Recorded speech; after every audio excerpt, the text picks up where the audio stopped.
हरे कृष्णा भक्ति शास्त्री पाठ्यक्रम श्रीमद् भगवत गीता यथारूप। कल के सत्र में हमने श्रवण किया था कि दोनों पक्षों में से शंखों की ध्वनि प्रकट हो रही है, जिससे पूरा वातावरण कोलाहल पूर्ण हो गया है और पूरा आकाश, पृथ्वी, सब दिशाएं शब्दायमान हो गए हैं। और ये जो पांडवों की तरफ से शंख की ध्वनि है, ये धृतराष्ट्र के पुत्रों का जो हृदय है उसको विदीर्ण कर रही है। इसके पश्चात कुछ विजय के और सूचक हमने श्रवण किए, जिस प्रकार से अर्जुन के रथ के ऊपर जो पताका है वो स्वयं हनुमान जी की है, कपित ध्वजा। और उसी समय अर्जुन फिर कृष्ण को बहुत उत्साह पूर्वक कहता है कि दोनों सेनाओं के बीच में मेरे रथ को लाकर खड़ा कर दीजिए, उपस्थित कर दीजिए।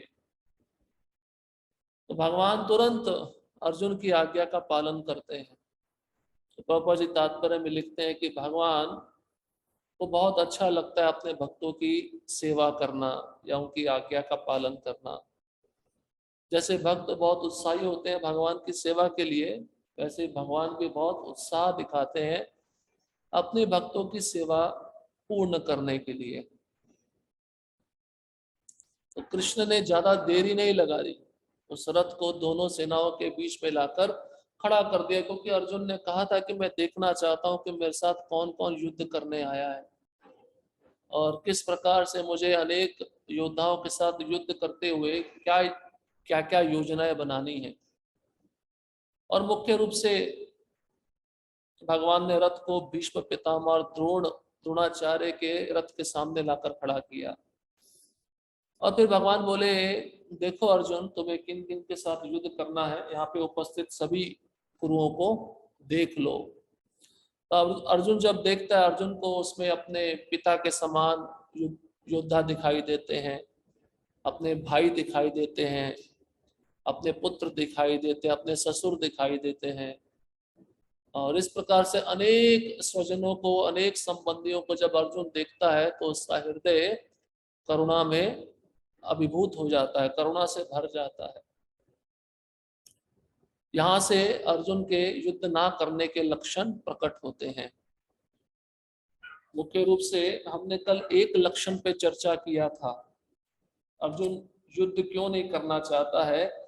पहला कारण है संबंधियों के प्रति करुणा उसके मन में आ गई थी, क्योंकि उसने कहा कि इन सबको मारकर मुझे क्या मिलेगा। और जब ये देहात्म बुद्धि उसके अंदर आई तो कुछ भौतिक शारीरिक लक्षण भी प्रकट हुए। जैसे अर्जुन ने स्वयं बोला कि मेरी त्वचा जल रही है, मेरा मुख सूख रहा है, मेरे रोंगटे खड़े हो रहे हैं, मुझे चक्कर आ रहा है, मैं अपने को भूल चुका हूं कि मैं कौन हूं। ये सब शारीरिक लक्षण है, देहात्म बुद्धि से जनित है। प्रभुपाद जी कहते हैं रोना, रोंगटे खड़े होना, ये दो तरह से होता है। एक तरह से जब भक्त भक्ति में पूर्ण अवस्था प्राप्त कर लेता है, भक्ति की उन्नत स्थिति में पहुंच जाता है, तब उसके अंदर ये लक्षण प्रकट होते हैं। और एक भौतिक जो देहात्म बुद्धि जब हृदय में रहती है या शरीर में रहती है, उसके कारण भी ये लक्षण प्रकट होते हैं। तो यहाँ पर भक्ति के कारण अर्जुन के अंदर ये लक्षण प्रकट नहीं हो रहे थे, पूरी तरह से मोह में आ गया था अर्जुन। इसलिए अपने स्वजनों को देखकर करुणा में भर गया और साथ ही साथ वे सभी शारीरिक लक्षण उसके शरीर में प्रकट हो गए। तो पहला कारण युद्ध न करने का ये बताया गया है। तो अर्जुन कहता है मैं यहाँ पे खड़ा होने में असमर्थ हूं, मुझे यहाँ से तुरंत लेकर चलिए। और इन सबको देखकर, मेरे मित्रों को, मेरे संबंधियों को देखकर मेरे शरीर का अंग कांप रहा है, मुख सूखा जा रहा है, रोंगटे खड़े हो रहे हैं और मुख्य रूप से मेरे हाथ में जो गांडीव धनुष है मेरे हाथ से सरक रहा है। तो प्रभुपाद जी कहते हैं ये जो अर्जुन के अंदर करुणा आई, इसके पीछे ये वैष्णव दया है, वैष्णव लक्षण है। जो वैष्णव के गुण होते हैं वे अर्जुन दर्शा रहे हैं, क्योंकि भक्त है वे किसी को हिंसा नहीं करना चाहते हैं, किसी के प्रति किसी भी जीव को कष्ट नहीं पहुंचाना चाहते, इसलिए उनके हृदय में कोमलता, उसके कारण ये करुणा उनमें प्रकट हो रही है। ऐसा नहीं है कि अर्जुन भय के कारण इन सब लक्षणों को प्रकट कर रहे थे, क्योंकि भक्त किसी के बारे में बुरा नहीं सोचता है, तो दूसरे को तो मारने का प्रश्न ही नहीं उठता। इस कारण से अर्जुन के मन में ये सब भाव आ रहे थे, उसके शरीर में सभी प्रकार के लक्षण प्रकट हो रहे थे। तो प्रभुपाद जी उस तात्पर्य में लिखते हैं कि भयम तृतीया विनिवेशता स्यात्। जब व्यक्ति भय के कारण अपना मानसिक असंतुलन खो देता है तो वह भौतिक परिस्थितियों से ग्रस्त हो जाता है, जैसे काम हो गया, क्रोध हो गया, भय हो गया, शोक हो गया और मोह हो गया। ये भौतिक परिस्थितियां जब मनुष्य को आवृत कर लेती है तब वह अपने मूल स्वरूप स्थिति को भूल जाता है। उस समय अर्जुन भूल चुका था, मैं तो धर्म के लिए युद्ध करने के लिए आया और मैं क्षत्रिय हूं, मेरा धर्म है युद्ध करना। लेकिन स्वजनों के प्रति ममता को देखकर उसके हृदय में करुणा आई और वह अपने मूल कर्तव्य को भूल गया। तो आज हम श्लोक क्रमांक 31 से प्रारंभ करेंगे। और भी कारण है अर्जुन युद्ध क्यों नहीं करना चाहेगा, आज वो कारण सारे स्पष्ट हो जाएंगे। श्रीमद् भगवत गीता यथारूप अध्याय 1 श्लोक क्रमांक 31। न चाश्रयो अनुपश्यामि हत्वा स्वजनमाहवे नाकांक्षे विजयम कृष्ण न चा राज्यम सुखानि च। हे कृष्ण, इस युद्ध में अपने ही स्वजनों का वध करने से ना तो मुझे कोई अच्छाई दिखती है और ना मैं उससे किसी प्रकार की विजय, राज्य या सुख की इच्छा रखता हूं। तो यहां पर दूसरा कारण अर्जुन का युद्ध ना करने का आ रहा है, विजय से किसी आनंद की अपेक्षा ना करना। युद्ध से कोई आनंद मिलने वाला है? कोई आनंद तो नहीं मिलेगा, नाश ही होगा सबका, इसलिए मैं विजय की अपेक्षा नहीं रखता, इसलिए मुझे युद्ध नहीं करना है। युद्ध का एक और कारण यहाँ पे अर्जुन ये भी बता रहे हैं, वह कृष्ण को स्पष्ट कहते हैं कि इस युद्ध में कौन मारे जाएंगे? मेरे स्वजन मारे जाएंगे और इससे मुझे कोई अच्छाई नहीं दिखती। कोई भाई, एक ही परिवार के दो भाई आपस में झगड़ा करे और एक भाई दूसरे को मार दे तो परिवार में तो कलह उत्पन्न होगा ना, नष्ट हो जाएगा पूरा परिवार। उसने अपने को एक क्षति पहुंचाई, अपने को नुकसान पहुंचाया। तो अर्जुन कह रहे हैं कि मुझे इसमें कुछ लाभ नहीं दिखता है और ये सब मुझे प्राप्त हो भी जाएगा तो मैं सुख किसके साथ बांटूंगा, आनंद किसके साथ बांटूंगा? क्योंकि आनंद और सुख बांटने के लिए कोई रहेगा ही नहीं, इसलिए मैं युद्ध नहीं करना चाहता।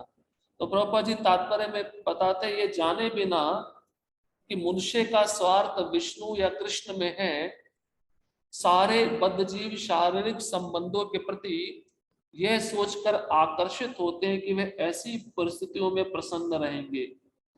ऐसी ध्यात्म बुद्धि के कारण वे भौतिक सुख के कारणों को भी भूल जाते हैं। अनुपश्यामी, अर्जुन कहता है मैं स्पष्ट इस युद्ध का परिणाम देख रहा हूं, इसमें मुझे लाभ नहीं मिल रहा है। तो प्रभुपाद जी तात्पर्य में कहते हैं सारे जीवों का हित किसमें है? कृष्ण में है, विष्णु में है। नाते विदु स्वार्थ गतिम हि विष्णु दुराशया ये बहिरर्थ मानिना। सब जीवों का गति कौन है? परम लक्ष्य कौन है? कृष्ण है। लेकिन इस संसार में आकर भौतिक प्रकृति का संग पाकर अनादिकाल से जीव अपने स्वार्थ को भूल चुका है। उसका असली स्वार्थ कृष्ण की सेवा है।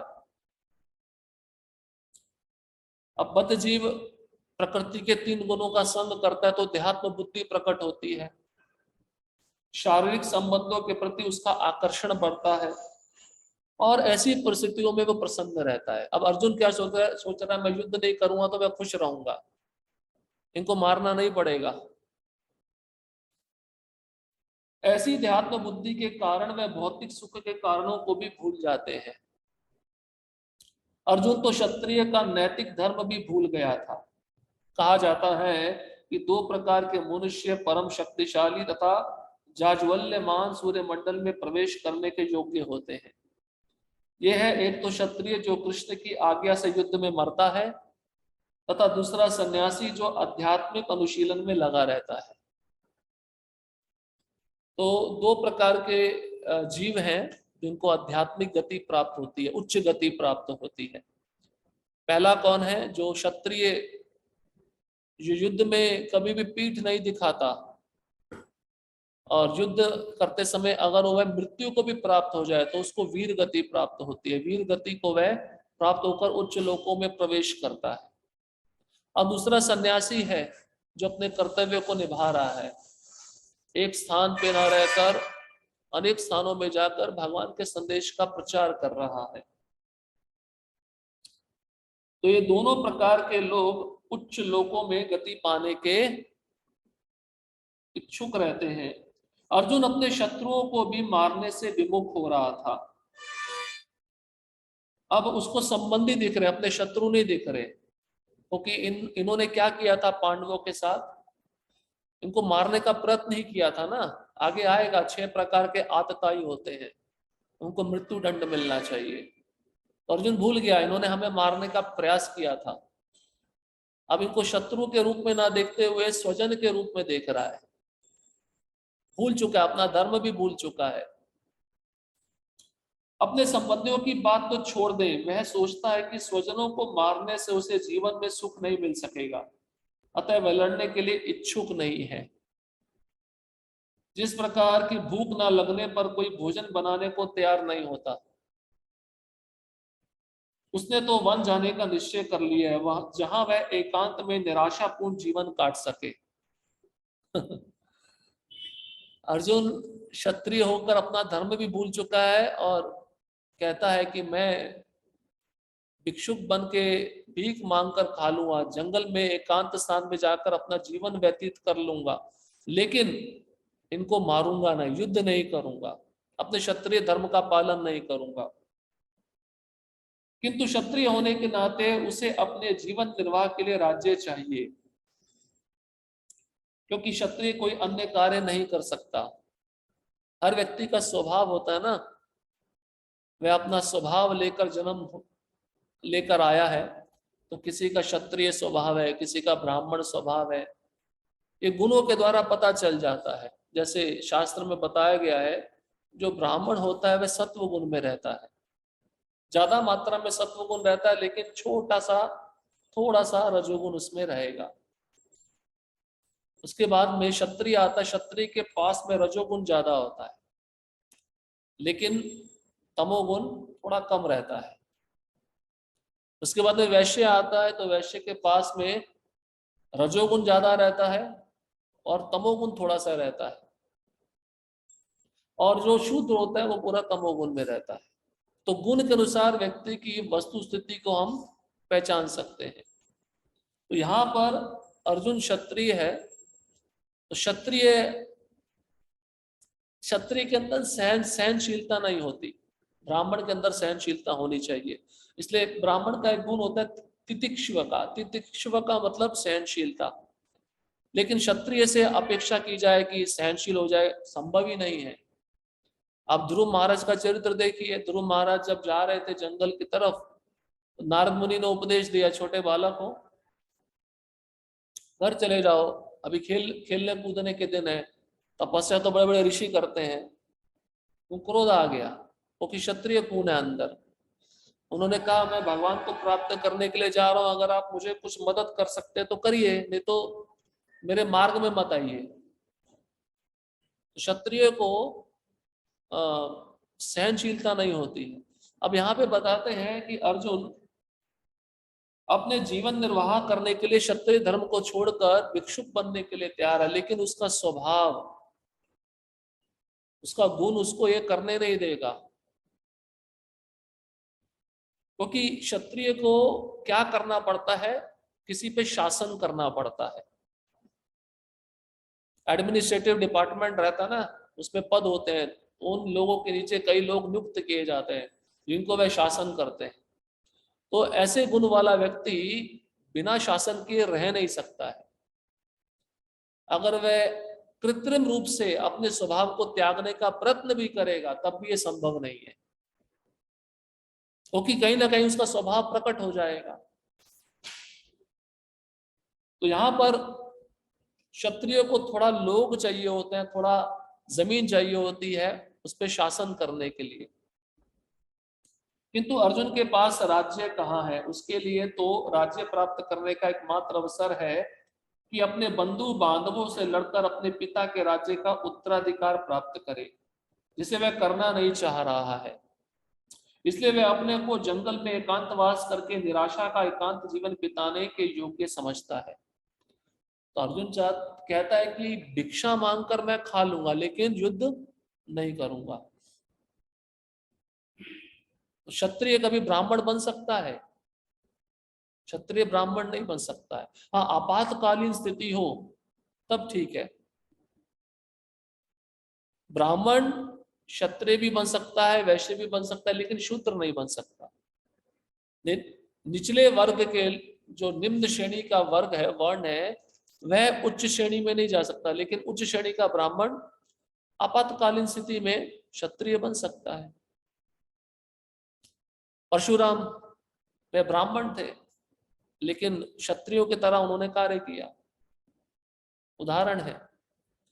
तो यहाँ पर हर एक व्यक्ति को अपने गुण के अनुसार कार्य करना पड़ता है, वो अपने गुण को त्याग नहीं सकता है। गुण को त्यागेगा तो उसमें त्रुटि आ जाएगी, उससे गलती होगी और उसका परिणाम उसको अवश्य मिलेगा। तो यहाँ पर भगवान अब अर्जुन को आगे सलाह देंगे, तुम क्षत्रिय हो, तुम्हारा धर्म है युद्ध करना। क्योंकि क्षत्रिय जो होता है दो कार्यों को कभी भी मना नहीं कर सकता है। पहला है कोई अगर उसको युद्ध के लिए ललकारे, और दूसरा है अगर उसको कोई दूत क्रीड़ा के लिए खेलने के लिए बुलाए। और शिकार करने के लिए भी, अगर शिकार करने के लिए भी जाना है तो क्षत्रिय को मना नहीं करना चाहिए। तो इस प्रकार से प्रभुपाद जी लिख रहे हैं अर्जुन पूरी तरह से तत्पर है निराशा पूर्वक जीवन बिताने के लिए। क्यों? क्योंकि देहात्म बुद्धि कारण है उसके हृदय में, अपने स्वजनों को देखकर अभिभूत हो गया है और युद्ध नहीं करना चाहता, क्योंकि उसको पता है कि युद्ध का परिणाम क्या होगा और उसके लक्षण क्या होंगे, और ये युद्ध के बाद में दुख ही मिलेगा। और दूसरा यह है कि जब ये लोग ही मेरे सामने नहीं रहेंगे तो इनके साथ में मैं क्या अपना ऐश्वर्य बांटूंगा। अब श्लोक क्रमांक 32, 33, 34 और 35 चारों श्लोक एक साथ हैं। किम नो राज्येन गोविंद किम भोगैर्जीवितेन वा येषामर्थे कांक्षितं नो राज्यं भोगा सुखानि च ता इमे अवस्थिता युद्धे प्राणास्त्यक्त्वा धनानि च आचार्या पितरा पुत्रा तथैव च पितामहा मातुला श्वशुरा पौत्रा श्याला संबन्धिनस्तथा एतान् हन्तुमिच्छामि न तो अपि मधुसूदन अपि त्रैलोक्यराजस्य हेतो किं नो महि कृते निहत्य धार्तराष्ट्रान् का प्रीति स्यात् जनार्दन। हे गोविंद, हमें राज्य, सुख अथवा इस जीवन से क्या लाभ? क्योंकि जिन सारे लोगों के लिए हम उन्हें चाहते हैं वे ही इस युद्ध भूमि में खड़े हैं। हे मधुसूदन, जब गुरुजन, पितृगण, पुत्रगण, पितामह, मामा, ससुर, पौत्रगण, साले तथा अन्य सारे संबंधी अपना अपना धन एवं प्राण देने के लिए तत्पर हैं और मेरे समक्ष खड़े हैं, तो फिर मैं इन सबको क्यों मारना चाहूंगा, भले ही वे मुझे क्यों ना मार डाले। हे जीवों के पालक, मैं इन सबों से लड़ने को तैयार नहीं, भले ही बदले में मुझे तीनों लोक क्यों ना मिलते हों। इस पृथ्वी की तो बात ही छोड़ दें, भला धृतराष्ट्र के पुत्रों को मारकर हमें कौन सी प्रसन्नता मिलेगी। अब देखिए विचार कहां पे था और कहां तक पहुंच गया। अब अर्जुन कहता है कि इन सबको मारकर मुझे क्या मिलेगा, और आगे कहता है अगर इनको मारने के बदले मुझे पूरा तीनों लोगों का राज्य भी मिल जाए तब भी मैं नहीं चाहता हूं। तो ये क्या दर्शाता है? भक्त अनासक्त रहता है। भक्त किसी वस्तु के प्रति, किसी स्थान के प्रति आसक्ति नहीं रखता है। और कहते हैं कि ये चाहे मुझे मार दे चलेगा, लेकिन मैं इनको नहीं मारूंगा। भक्त की करुणा देख रहे हैं यहाँ पे अर्जुन। दो प्रकार से रोल निभा रहे हैं। एक तो भक्त का भी तो दायित्व निभा रहे हैं ना, उनके हृदय में करुणा है, किसी को मारना नहीं चाहते, बदले में कुछ नहीं चाहते। और दूसरा एक सांसारिक व्यक्ति होता है जो अपने संबंधों के प्रति स्वजनों के प्रति बहुत प्रेम करता है, ध्यात्म बुद्धि में रहता है, वो उस रोल को भी अर्जुन निभा रहे हैं। तो दोनों दृष्टिकोण से हमें देखना होगा। अब अर्जुन क्या कहते हैं, ये सब मेरे सामने खड़े हैं, चाहे मुझे मार दे पर मैं हथियार नहीं उठाऊंगा। हरिदास ठाकुर को 22 बाजारों में मारा गया, उन्होंने कुछ कहा? कुछ नहीं कहा, चुपचाप सहन करते रहे। तो भक्त के बारे में बताते हैं कि उसको अगर मार भी पड़ती है तब भी वो सहन करता है, जबकि उसकी कोई गलती नहीं होती। तो प्रभुपाद जी कहते हैं जीसस क्राइस्ट, उनको सूरली पे चढ़ा दिया गया, उन्होंने एक शब्द भी नहीं बोला। ऐसे बहुत सारे उदाहरण है। प्रहलाद महाराज, उनको मारने का प्रयत्न किया गया, उन्होंने कुछ नहीं बोला। अम्बरीश महाराज को मारने का प्रयत्न किया गया, उन्होंने एक शब्द नहीं कहा। तो अर्जुन कहते हैं भले ये चाहे सब मुझे मार दें पर मैं इनको नहीं मारूंगा। और इनको मारने के बदले अगर मुझे हस्तिनापुर का राज्य, पृथ्वी का राज्य तो बात छोड़ दो, मुझे उच्च लोगों का, निम्न लोगों का राज्य भी मिल जाए तब भी मैं युद्ध नहीं करूंगा। क्योंकि धृतराष्ट्र के पुत्रों को मारकर क्या प्रसन्नता मिलेगी? कोई व्यक्ति किसी को मारता है तो वह खुश होता है? खुश नहीं होता है। तो राज्य के अधिकारी उसको कहाँ डालते हैं? जेल में डालते हैं। जेल में जाने के बाद तो वह दुखी ही रहता है, मैंने ऐसा कार्य क्यों किया। और देखिए यहाँ पे सब गिना रहा है अर्जुन। यहाँ पे कहता है गुरुजन खड़े हैं, जैसे हमने पिछले सत्र में भी चर्चा किया था। द्रोणाचार्य गुरुजन है, कृपाचार्य गुरुजन है, पितृगण है जो पिता के समान है मेरे, फिर पुत्रगण है, मेरे भाई के पुत्र भी खड़े हैं, पितामह मतलब भीष्म पितामह खड़े हैं, मामा खड़े हैं, ससुर खड़े हैं, सब खड़े हैं। इन सबको मारकर मुझे क्या मिलेगा? मुझे कोई प्रसन्नता तो नहीं दिख रही है इसमें। तात्पर्य, अर्जुन ने भगवान कृष्ण को गोविंद कहकर संबोधित किया क्योंकि वह गौओं तथा इंद्रियों की समस्त प्रसन्नता के विषय हैं। इस विशिष्ट शब्द का प्रयोग करके अर्जुन संकेत करता है कि कृष्ण यह समझे कि अर्जुन की इंद्रियां कैसे तृप्त होंगी। जीव को चाहिए कि वह भगवान की इंद्रियां तृप्त करे, लेकिन अर्जुन अप्रत्यक्ष रूप से कह रहा है भगवान आप मेरी इंद्रियों को तृप्त करो, मैं युद्ध नहीं करना चाहता हूं। आप बोल दो अच्छा है, तुमने निर्णय ले लिया, चलो वापस चलते हैं। तो गोविंद कहने का अभिप्राय ये है। गोविंद का अर्थ होता है गायों और भक्तों की इंद्रियों को तुष्ट करने वाले। अब यहाँ पे अर्जुन कहता है आप मेरी इंद्रियों को भी तुष्ट करिए। तुष्ट कैसे करिए? आप मना कर दीजिए, हाँ तूने सही निर्णय लिया, युद्ध मत करो। लेकिन कृष्ण ऐसा नहीं चाहेंगे। किंतु गोविंद हमारी इंद्रियों को तुष्ट करने के लिए नहीं है। देखिए यहाँ पे प्रभुपाद जी लिख रहे हैं कभी कभार भक्ति के माध्यम से भक्त अपनी इंद्रियों को तुष्ट करता रहता है। तो ये भक्ति नहीं है, ये भोग है। कैसे होता है? अब भक्त होते हैं, उनको कुछ खाने की इच्छा होती है, तो भगवान को जो अच्छा लगता है वह ना बनाकर, जो हमें अच्छा लगता है वो हम बनाकर भगवान को भोग लगाकर खाते हैं। तो वो खाने से हमारी इंद्रियां तुष्ट होती है ना। तो ये भक्ति है या भोग है? ये तो भोग है, भक्ति नहीं है। इसलिए भगवान की जो भक्ति है हमारी इंद्रियों को तुष्ट करने के लिए नहीं बनी। वो भक्ति है भगवान की इंद्रियों को तुष्ट करने के लिए बनी है। इसलिए यहां पर कहते हैं कि अगर हम अपनी इंद्रियों से कृष्ण की इंद्रियों को संतुष्ट करें तो हमारी इंद्रियां स्वतः तुष्ट हो जाएंगी। आप निष्कपट पूर्वक भक्ति करते हो, भगवान की सेवा करते हो, तो उस जीव को कितनी प्रसन्नता होती है, ये अनुभव होता है भक्त को। जैसे जप है, जप हमें अपनी संतुष्टि के लिए नहीं करना, भगवान की संतुष्टि के लिए करना है। हम ऐसा सोच के करें कि हम सब पापों से मुक्त हो जाएंगे, हरिनाम तो दिव्य है, वो तो आपको पापों से मुक्त कर देगा, लेकिन हमारी भावना अगर जप के पीछे ऐसी है तो हमें संतुष्टि नहीं मिलेगी।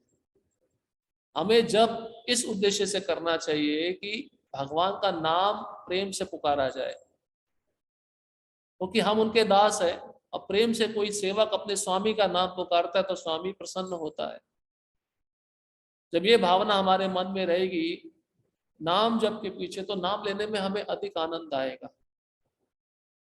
कुछ बाय प्रोडक्ट होते हैं, जैसे नाम लेने से पाप कर्म नष्ट हो जाना, मुक्ति मिल जाना, ये मिल जाएगा, इसमें कोई बड़ी बात नहीं है। लेकिन नाम लेने के पीछे कृष्ण को संतुष्ट करने का उद्देश्य होना चाहिए।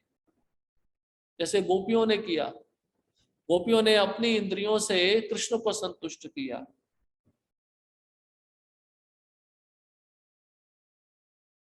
भौतिक दृष्टि से प्रत्येक व्यक्ति अपनी इंद्रियों को तुष्ट करना चाहता है और चाहता है कि ईश्वर उसके आज्ञा पालक की तरह काम करे। हर व्यक्ति यही चाहता है ना, मंदिर में आकर क्या करता है, भगवान से ये तो मांगता है मुझे क्या चाहिए। तो एक तरह से भगवान को ऑर्डर दे रहा है और सोचता है भगवान मेरे नौकर है और मेरी आज्ञा का पालन करेंगे। हर एक व्यक्ति की वृत्ति यही होती है। इसका अर्थ क्या है, वह अपनी इंद्रियों को तुष्ट करना चाहता है, भगवान की इंद्रियों को तुष्ट करना वह भूल चुका है। किंतु ईश्वर उनकी तृप्ति वहीं तक करते हैं जितनी के वे पात्र होते हैं, उस हद तक नहीं जितना वे चाहते हैं। जैसे कोई पिता है, अपने पुत्र की आवश्यकता को जानता है, तो जितना पुत्र को आवश्यकता उतना ही प्रदान करता है, क्योंकि वह जानता है कि अगर आवश्यकता से अधिक इसको दिया तो ये उसका दुरुपयोग कर सकता है। किंतु जब कोई इसके विपरीत मार्ग ग्रहण करता है, अर्थात जब वह अपनी इंद्रियों की तृप्ति की चिंता ना करके गोविंद की इंद्रियों की तुष्टि करने का प्रयास करता है, तो गोविंद की कृपा से जीव की सारी इच्छाएं पूर्ण हो जाती हैं। तो प्रयत्न भक्त का यही होना चाहिए कि कृष्ण की इंद्रियों को संतुष्ट किया जाए। कृष्ण को क्या अच्छा लगता है, वस्त्रों में, खाने में, इस सब चीजों का हमें ध्यान होना चाहिए। इसलिए उनके अच्छे लगने वाले वस्तु को ही हमें बनाना चाहिए। उसी प्रकार से हम कृष्ण के इंद्रियों को संतुष्ट कर पाएंगे। यहाँ पर जाति तथा कुटुंबियों के प्रति अर्जुन का प्रगाढ़ स्नेह आंशिक रूप से इन सब के प्रति उसकी स्वाभाविक करुणा के कारण है। अतः वह युद्ध करने के लिए तैयार नहीं है। तो परिवारजनों के प्रति, स्वजनों के प्रति तो थोड़ी प्रेम रहता ही है ना, तो वही प्रेम अर्जुन भी प्रकट कर रहे हैं, इसलिए युद्ध ना करने का यह भी कारण है। हर व्यक्ति अपने वैभव का प्रदर्शन अपने मित्रों तथा परिजनों के समक्ष करना चाहता है, किंतु अर्जुन को भय है कि उसके सारे मित्र तथा परिजन युद्ध भूमि में मारे जाएंगे और वह विजय के पश्चात उनके साथ अपने वैभव का उपयोग नहीं कर सकेगा। अब हमारे पास कोई ऐश्वर्य हो, वैभव हो, तो हम दूसरों को दिखाना चाहते हैं ना कि देखो मैं कितना वैभवशाली हूं, मैं कितना ऐश्वर्यशाली हूं। जब सामने वाला, जो देखने वाला वो ही नहीं रहेगा तो हम उसको क्या दिखाएंगे। तो अर्जुन को ये भी पछतावा है, मुझे राज्य मिल भी गया, जब ये लोग नहीं रहेंगे तो मैं राज्य किसके सामने दिखाऊंगा, अपना वैभव, अपना ऐश्वर्य किसके सामने दिखाऊंगा। भौतिक जीवन का यह सामान्य लेखा जोखा है। अब परिवार में, एक ही परिवार के बहुत सारे सदस्य होते हैं, 4 भाई होते हैं, उसमें से एक अपना श्रम करके, परिश्रम करके धनी बन जाता है, तो अपने धन का वैभव अन्य भाइयों को दिखाता है या नहीं दिखाता है? दिखाएगा, क्योंकि उसको बड़ा बनना है। अब यही धन अगर वह नष्ट कर दे तो उसका वैभव भी नष्ट हो जाएगा, तो वह उन भाइयों को क्या वैभव, कुछ वैभव नहीं दिखा पाएगा। कुछ धन नहीं दिखा पाएगा। इसलिए संसार में दूसरों को खींचने का वृत्ति जीव के अंदर बहुत है, लेकिन भगवान को आकर्षित करने का वृत्ति उसमें होना चाहिए अपनी शुद्ध भक्ति के द्वारा।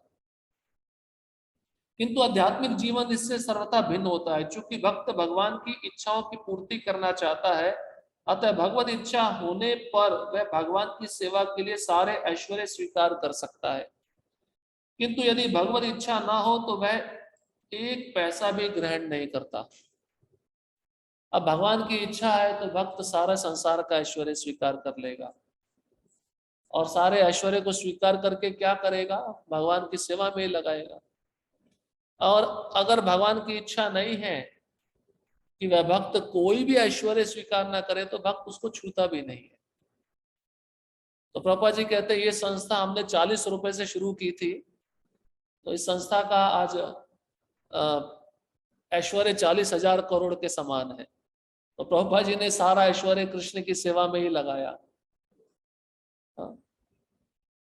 ध्रुव महाराज थे, ध्रुव महाराज को भी वरदान मिला था 36,000 वर्ष तक राज्य करो, तुम्हारी इंद्रियां वृद्ध नहीं होंगी।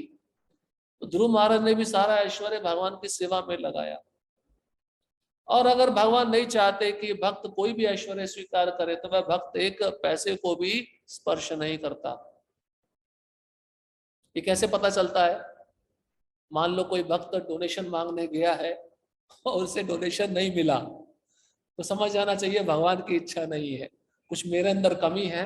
अगर डोनेशन ज्यादा मिल गया तो मैं शायद आसक्त हो सकता हूँ, कुछ अपनी जेब में डाल सकता हूँ। तो भगवान नहीं चाहते हैं, इसलिए वो नहीं दिलवा रहे, तो संतुष्ट रहता है। तो ज्यादा ऐश्वर्य आ जाए तो उस भक्त के अंदर लोभ भी नहीं होता, लालच भी नहीं होता, वह उस ऐश्वर्य को भगवान की सेवा में नियुक्त कर देता है। अर्जुन अपने संबंधियों को मारना नहीं चाह रहा था, और यदि उनको मारने की आवश्यकता हो तो अर्जुन की इच्छा थी कि कृष्ण स्वयं उनका वध करे। प्रभुपाद जी लिख रहे हैं अर्जुन नहीं चाह रहा है, पर अर्जुन चाहता है अगर वध करना है तो कृष्ण आप करो, मैं क्यों करूं, मुझे पाप में क्यों डाल रहे हो। तीसरा कारण अभी अगले श्लोक से आएगा। अर्जुन को पाप का भी डर था, इन सबको मारा तो मुझे नरक में ही जाना पड़ेगा, भाई है तो मेरे स्वजन ही ना। अर्जुन पाप से भी भयभीत हो रहा है। हाँ, मारना चाहते हो कृष्ण आप मारो, मुझे क्यों मारने में लगा रहे हो। ऐसे ही होता ना हमारे साथ, हमसे कुछ गलत होता तो हम भगवान पे दोषारोपण कर देते हैं, जो भी हुआ भगवान की इच्छा से हुआ, और कुछ अच्छा होता है तो ये मैंने कर लिया। अर्जुन भी यहाँ पे यही वृत्ति अपना रहा है। इस समय उसे यह पता नहीं है कि कृष्ण उन सबों को युद्ध भूमि में आने के पूर्व ही मार चुके हैं। देखिए कितना बड़ा स्टेटमेंट है। अर्जुन को पता नहीं है, भगवान ने उन सब योद्धाओं को उस युद्ध भूमि में आने से पहले ही मार दिया है। ये 10वें अध्याय में पता चलेगा जब भगवान विराट रूप दिखाएंगे। 11वें अध्याय में पता चलेगा जब भगवान विराट रूप दिखाएंगे। उसमें भगवान दिखाएंगे अर्जुन को कि सारे योद्धा भगवान के मुख में प्रवेश कर रहे हैं और कोई भी जीवित नहीं जाएगा उस युद्ध भूमि से। और अब उसे निमित्त मात्र बनना है, निमित्त मात्रम भव सव्य साची। इसका उद्घाटन अगले अध्यायों में होगा। भगवान का असली भक्त होने के कारण अर्जुन अपने अत्याचारी बंधु बांधवों से प्रतिशोध नहीं लेना चाहता था, किंतु यह तो भगवान की योजना थी कि सबका वध हो। क्योंकि भगवान अपने प्रकट का कारण बताते हैं ना, परित्राणाय साधुनाम विनाशाय च दुष्कृताम। तो दुष्टों का विनाश करने के लिए जब पृथ्वी का भार बढ़ जाता है दुष्टों के कारण, तो उनका पृथ्वी का भार हल्का करने के लिए भगवान ने युद्ध करवाया। इस युद्ध में सारे दुष्ट मारे जाएंगे, तो भगवान की योजना है। लेकिन अर्जुन प्रतिशोध की भावना मन में नहीं रखता है। भगवत भक्त दुष्टों से प्रतिशोध नहीं लेना चाहते, किंतु भगवान दुष्टों द्वारा भक्त के उत्पीड़न को सहन नहीं कर पाते। अब कोई अभक्त भक्त को सताएगा तो भगवान को सहन होता है? नहीं होता। कोई पिता का पुत्र और उस पुत्र को किसी अन्य व्यक्ति के द्वारा पीड़ा पहुंच रही है तो पिता को सहन होगा? नहीं होगा। इसलिए तो नरसिंह भगवान प्रकट हुए ना। प्रहलाद महाराज को कितना कष्ट दिया हिरण्यकशिपु ने, फिर भी प्रहलाद महाराज के अंदर प्रतिशोध की भावना नहीं थी, बदला लेने की भावना नहीं थी, लेकिन भगवान को सहन नहीं हुआ। देखो भक्तों को सहन हो रहा है लेकिन भगवान को सहन नहीं हो रहा। भगवान के अंदर भी तो सहनशीलता होनी चाहिए ना। भगवान के अंदर बहुत सहनशीलता है, लेकिन जब वह देखते हैं कि मेरे भक्तों को कष्ट पहुंच रहा है तो तब उनकी सहनशीलता खत्म हो जाती है। इसका उदाहरण है स्वयं नरसिंह भगवान। और कितना क्रोध किए, आप देखिए भागवतम पढ़ेंगे, शांत करने के लिए हर एक ने उनका स्तुति किया। ब्रह्मा जी ने स्तुति किया, शिव जी ने किया, अनेक दिक्पालों ने किया, लोकपालों ने किया, प्रजापतियों ने किया, इंद्र ने किया, वरुण ने किया, चंद्र ने किया, और स्वयं लक्ष्मी ने किया, उनकी पत्नी ने स्तुति किया, लेकिन भगवान शांत नहीं हो रहे थे। कारण बताया गया है क्योंकि इतना कष्ट प्रहलाद महाराज को मिला था, और भगवान ये भी सोचते मैंने इतना देर क्यों लगाया, मुझे जल्दी आना चाहिए था, और एक ही क्षण में उसको नष्ट भी कर दिया, खत्म भी कर दिया। आप अम्बरीश महाराज भी देखिए, उनके अंदर प्रतिशोध की भावना नहीं थी। उनको दुर्वासा मुनि ने मारने का ही प्रयत्न किया ना, अपने सिर में से एक बाल को उखाड़ा, पृथ्वी पे पटका, उससे एक राक्षसी उत्पन्न हुई, और तुरंत अम्बरीश महाराज को जलाने का प्रयत्न करने लगी। अम्बरीश महाराज कुछ नहीं बोले, प्रतिशोध की भावना बिल्कुल भी मन में नहीं थी, लेकिन सुदर्शन चक्र वहीं पे उपस्थित हो गए, जो भगवान के ही शस्त्र हैं।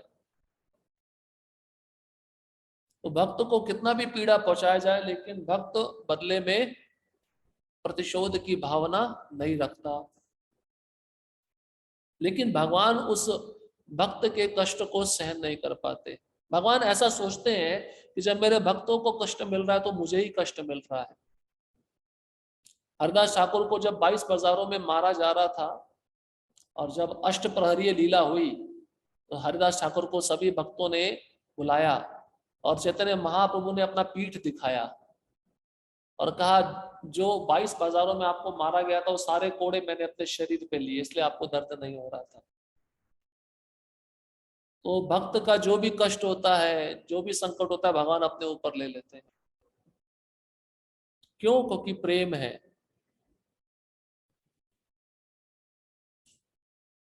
भगवान किसी व्यक्ति को अपनी इच्छा से क्षमा कर सकते हैं, किंतु यदि कोई उनके भक्तों को हानि पहुंचाता है तो वह उसे क्षमा नहीं करते। इसके तो आपको शास्त्र में बहुत सारे उदाहरण मिल जाएंगे। इसलिए भगवान इन दुराचारियों का वध करने के लिए उद्यत थे, यद्यपि अर्जुन उन्हें क्षमा करना चाहता था। श्लोक क्रमांक 36, पापमेवाश्रयेदस्मान् हत्वैतानाततायिना तस्मान्नारहा वयं हन्तुं धार्तराष्ट्रान् सबन्धवान् स्वजनं हि कथं हत्वा सुखिना स्याम माधव। एक विशेषता देखिए, अलग अलग श्लोकों में अर्जुन अलग अलग भगवान को नामों से पुकार रहे हैं। पहले अच्युत कहा, फिर उन्होंने पिछले श्लोक में गोविंद कहा, अब माधव कह रहे हैं। यदि हम ऐसे आतताइयों का वध करते हैं तो हम पर पाप चढ़ेगा। ये तीसरा कारण है अर्जुन के युद्ध ना करने का। पाप का डर लग रहा है अभी अर्जुन को, पाप का भय उसके मन में आ गया है। देखिए आतताई शब्द भी प्रयोग कर रहा है। आतताई को शास्त्र के अनुसार मार देना चाहिए, उसको मारने में कोई पाप नहीं लगता है, लेकिन कहता है ये आतताई है, मैं मानता हूं, लेकिन इनको मारने पर पाप का भय है मेरे अंदर, पाप चढ़ेगा। अतः यह उचित नहीं होगा कि हम धृतराष्ट्र के पुत्रों तथा उनके मित्रों का वध करें। हे लक्ष्मीपति कृष्ण, माधव का अर्थ है लक्ष्मीपति, इससे हमें क्या लाभ होगा और अपने ही कुटुंबियों को मारकर हम किस प्रकार सुखी हो सकते हैं। ये तीसरा कारण है युद्ध ना करने का। पाप का भय है अर्जुन के अंदर। तात्पर्य, वैदिक आदेशानुसार आतताई 6 प्रकार के होते हैं। पहला विष देने वाला। तो विष दिया था नहीं दिया था? जब बालक थे पांडव तो खाने में तो विष मिलाया था, तो आतताई है ना, तो आतताई के लिए तो मृत्यु दंड है। आजकल आतताइयों को छोड़ दिया जाता है। तो पहले के जब राज ऋषि होते थे, राजा होते थे, राजतंत्र था, तब ऐसे आतताइयों को मृत्यु दंड दिया जाता था सबके सामने। क्यों? क्योंकि ऐसा पाप कोई दोबारा ना कर सके, पाप करते समय उसके मन में भय हो। तो विष देने वाला, खाने में जहर मिलाकर देने वाले को आतताई कहते हैं। देखा होगा आपने, कई द्वेष होता है, ईर्ष्या होता है, विवाह चल रहा है, एक व्यक्ति से द्वेष है, वो सारे बारातियों के खाने में विष मिला देता है, सारे बाराती मर जाते हैं, सारे घर के लोग मर जाते हैं। उसको आतताई कहा गया है। दूसरा है घर में अग्नि लगाने वाला। लाक्षागृह में अग्नि लगाया था नहीं लगाया था? तो ऐसे आतताइयों को मार देना चाहिए। कोई व्यक्ति सो रहा है घर में, उस घर को ही बाहर से आग लगा दिया, या आतताई है, उसको मृत्यु दंड मिलना चाहिए। तीसरा है घातक हथियार से आक्रमण करने वाला। मतलब अभी तो बहुत सारे हथियार हैं, जैसे कोई सो रहा है उसको सोते हुए मार देना। द्रौपदी के पुत्रों को मारा था सोते हुए, आतताई है या नहीं है? सोते हुए नहीं मारा जाता, ये क्षत्रिय का धर्म नहीं है, ये तो कायरता का धर्म है। चौथा है धन लूटने वाला। पांडवों का अधिकार है राज्य प्राप्त करने का, उनका धन ही तो लूटा ना इन्होंने। पांचवा है दूसरे की भूमि हड़पने वाला। 5 गांव मांगे थे, 5 गांव देने से मना कर दिया, भूमि हड़प लिया। और छठवा पराई स्त्री का अपहरण करने वाला, तो द्रौपदी को निर्वस्त्र किया था। पराई स्त्री माता के समान होती है।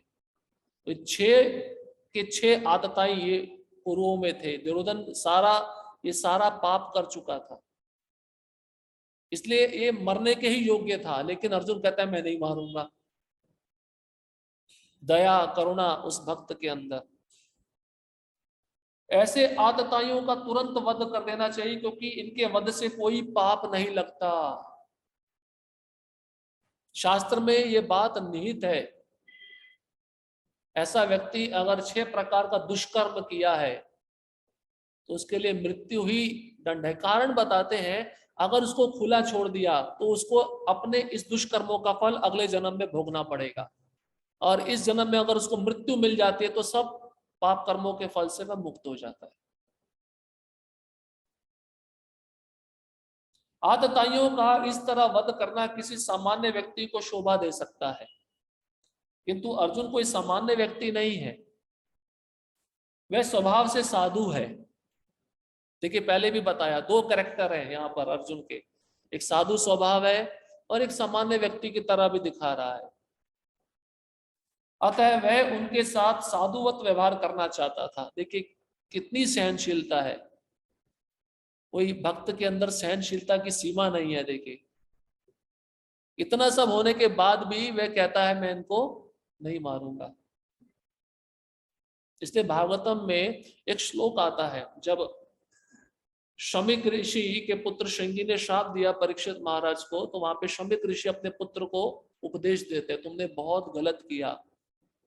तो वहां पे बताया गया है, जब किसी भक्त को मारने का प्रयत्न किया जाता है, उसको प्रताड़ित करने का प्रयत्न किया जाता है, उसका उपहास किया जाता है, उसकी निंदा की जाती है, उसके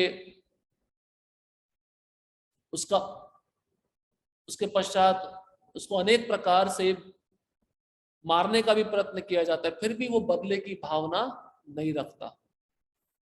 ये भक्त का विशेष गुण है। तो यहाँ पे अर्जुन वही गुण दिखा रहे हैं। इतना सब कुछ हुआ पांडवों के साथ, फिर भी वह चाहता है मैं युद्ध नहीं करूंगा। किंतु इस प्रकार का व्यवहार क्षत्रिय के लिए उपयुक्त नहीं है। चलो साधु के लिए तो उपयुक्त है, लेकिन क्षत्रिय के लिए उपयुक्त है क्या? क्षत्रिय के लिए तो बिल्कुल भी सही नहीं है, उसको तो तुरंत इसका वध करना ही चाहिए।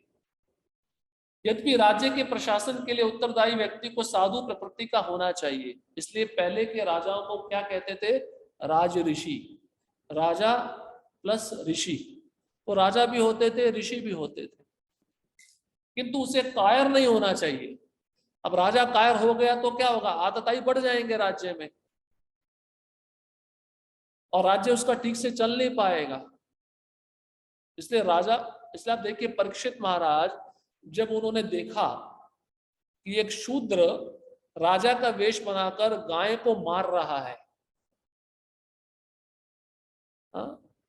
और गाय बैल रूपी धर्म से संवाद कर रही है, धर्म के 3 पांव जा चुके हैं, कट चुके हैं, तो तुरंत परीक्षित महाराज ने अपना तलवार निकाल लिया इस शूद्र रूपी कलयुग को दंड देने के लिए।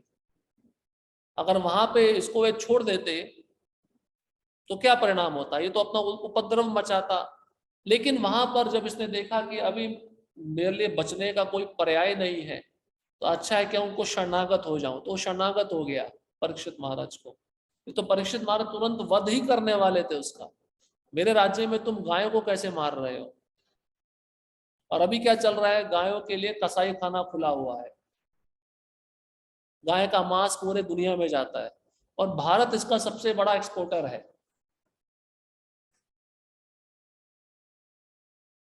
वैदिक संस्कृति को पूरी तरह से नष्ट कर दिया इन नेताओं ने, और उसके पश्चात ब्राह्मण संस्कृति नष्ट हो गई, कोई ब्राह्मण बचा ही नहीं है, गायों की सुरक्षा नहीं है और ब्राह्मण संस्कृति का नाश हो चुका है। इसलिए कलयुग पूरा तांडव नृत्य कर रहा है। तो यहाँ पे बताते हैं राजा को कायर नहीं होना चाहिए, हाँ साधु स्वभाव का होना चाहिए। जिस व्यक्ति ने गलत किया है उसको दंड भी मिलना चाहिए। उदाहरणार्थ भगवान राम इतने साधु थे कि आज भी लोग राम राज्य में रहना चाहते हैं, किंतु उन्होंने कभी कायरता प्रदर्शित नहीं की। रावण आतताई था, क्यों क्यों आतताई था, क्योंकि स्त्री का अपहरण किया था, सीता माता का अपहरण किया था, क्योंकि वह राम की पत्नी सीता का अपहरण करके ले गया था, किंतु राम ने उसे ऐसा पाठ पढ़ाया जो विश्व इतिहास में बेजोड़ है। तो स्त्री की सुरक्षा के लिए भगवान ने पूरे वंश का नाश कर दिया। अर्जुन के प्रसंग में विशिष्ट प्रकार के आतताइयों से भेंट होती है।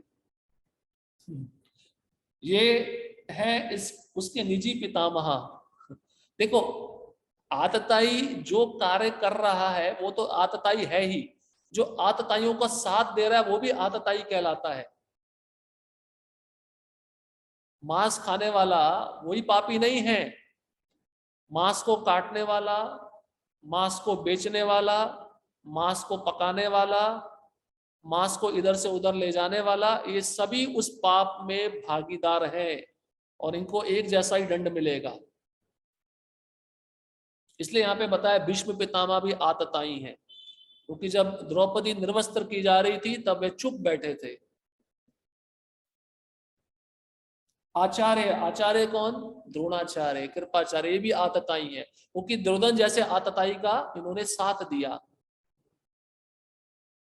इसके पश्चात मित्र, पुत्र, पौत्र सभी आतताई हैं इत्यादि। इसलिए अर्जुन ने विचार किया कि उनके प्रति वह सामान्य आतताइयों जैसा कटु व्यवहार ना करें।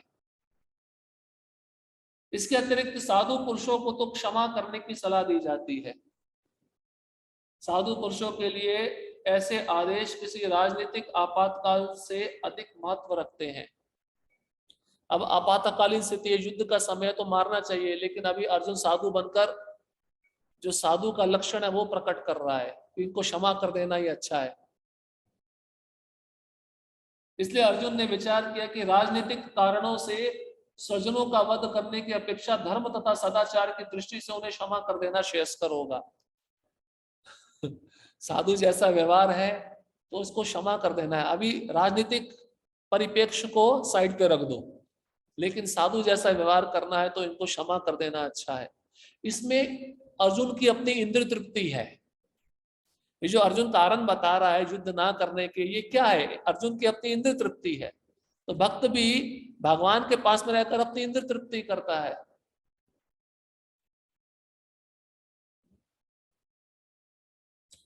अतः क्षणिक शारीरिक सुख के लिए इस तरह वध करना लाभप्रद नहीं होगा। क्षणिक शारीरिक सुख कहाँ है, क्षणिक शारीरिक सुख नहीं है, धर्म के लिए युद्ध है। अर्जुन को क्या लग रहा है, ये शरीर है, इनको मार दिया, राज्य मिल भी गया तो एक दिन तो मुझे भी मरना ही है, तो क्षणिक शारीरिक सुख है, इसके लिए मैं इनको मार के राज्य क्यों प्राप्त करूं। अर्जुन ऐसे सोच रहा है। अंततः जब सारा राज्य तथा उससे प्राप्त सुख स्थायी नहीं है, तो फिर अपने स्वजनों को मारकर वह अपने ही जीवन तथा शाश्वत मुक्ति को संकट में क्यों डाले। अब वो सोच रहा है मनुष्य शरीर तो मैंने भी स्वीकार किया, मेरी भी मृत्यु होने वाली है, और इनको मारने के बाद जो सुख मुझे मिलेगा राज्य का वो भी शाश्वत नहीं है, तो मुझे भी मरना है, तो मैं इनको मारकर अपने को संकट में क्यों डालूं। अर्जुन द्वारा कृष्ण को माधव अथवा लक्ष्मीपति के रूप में संबोधित करना भी सार्थक है। वह लक्ष्मीपति कृष्ण को यह बताना चाह रहा था कि वह उसे ऐसा काम करने के लिए प्रेरित ना करे। कृष्ण मुझे पाप में क्यों लगा रहे हो, आप मुझे पाप में लगाओगे, मुझे नरक में जाना पड़ेगा जिससे अनिष्ट हो। किंतु कृष्ण कभी भी किसी का अनिष्ट नहीं चाहते, भक्तों का तो कदापि नहीं। भगवान चाहेंगे अर्जुन नरक में जाए, भगवान कभी भी अपने भक्तों का बुरा नहीं चाहते हैं। कोई माँ अपने बच्चे का बुरा चाहती है, हाँ उसको डांटेगी क्योंकि गलत कार्य किया, उसको शिक्षा देने के लिए। अब यहाँ पे अर्जुन भ्रमित हो गए हैं तो भगवान डांटेंगे, तुम गलत ट्रैक पे जा रहे हो, अभी सही ट्रैक पे तुमको लाना है। इसलिए माधव कह के क्यों पुकार रहा है अर्जुन, मेरे को अनिष्ट में मत लगाओ, पाप में मत लगाओ, मुझे डर लग रहा है।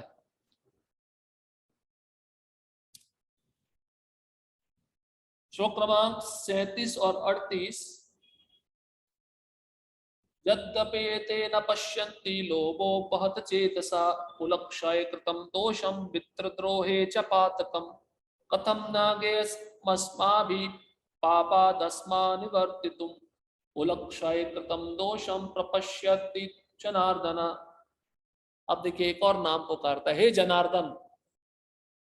यद्यपि लोभ से अभिभूत चित्त वाले ये लोग अपने परिवार को मारने या अपने मित्रों से द्रोह करने में कोई दोष नहीं देखते, किंतु हम लोग जो परिवार के विनष्ट करने में अपराध देख सकते हैं, ऐसे पाप कर्मों में क्यों प्रवृत्त हो।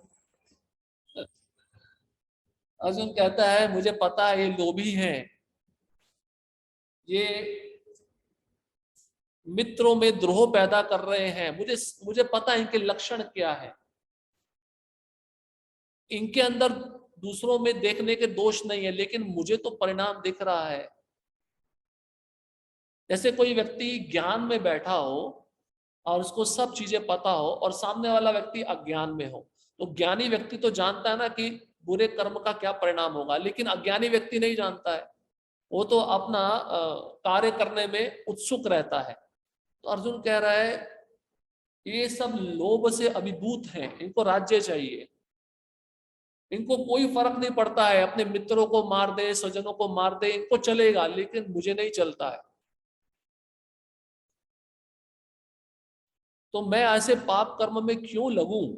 तात्पर्य, क्षत्रिय से आशा नहीं की जाती कि वे अपने विपक्षी दल द्वारा युद्ध करने या जुआ खेलने का आमंत्रण दिए जाने पर मना करे। ऐसी अनिवार्यता में अर्जुन लड़ने से नकार नहीं सकता, क्योंकि उसको दुर्योधन के दल ने ललकारा था। ऐसा बताते हैं क्षत्रिय अगर युद्ध भूमि में अपना पीठ दिखाकर भाग जाता तो उसके लिए नरक है। और दूसरा, ब्राह्मण अगर सुबह उठकर जल्दी सुबह उठकर ठंडे पानी से स्नान नहीं करता तो उसके लिए भी नरक है। ऐसा शास्त्र में लिखा है, क्योंकि ब्राह्मण के लिए तपस्या है और क्षत्रिय के लिए शौर्य है। ब्राह्मण दीक्षा लेकर या ब्राह्मण के गुणों को अर्जित करके कोई तपस्या नहीं कर रहा है, सुबह जल्दी नहीं उठ रहा है, स्नान नहीं कर रहा है, तो नरक उसके लिए निश्चित खुला हुआ है। और क्षत्रिय, उसके पास सब शस्त्र है, लेकिन जब युद्ध का बुलावा आता है तो युद्ध करने से डर रहा है, तो उसको भी नरक में जाना है। इसलिए यहाँ पे अर्जुन मना नहीं कर सकता युद्ध करने से, क्योंकि उसको दूसरे दल ने ललकारा है।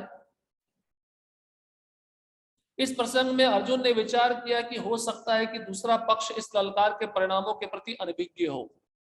अब अर्जुन यही सोच रहा है, चलो इनको पता नहीं है, ये तो मूर्ख हैं, हमें तो पता है ना इसका क्या परिणाम होगा, इसलिए मैं युद्ध नहीं करना चाहता हूं।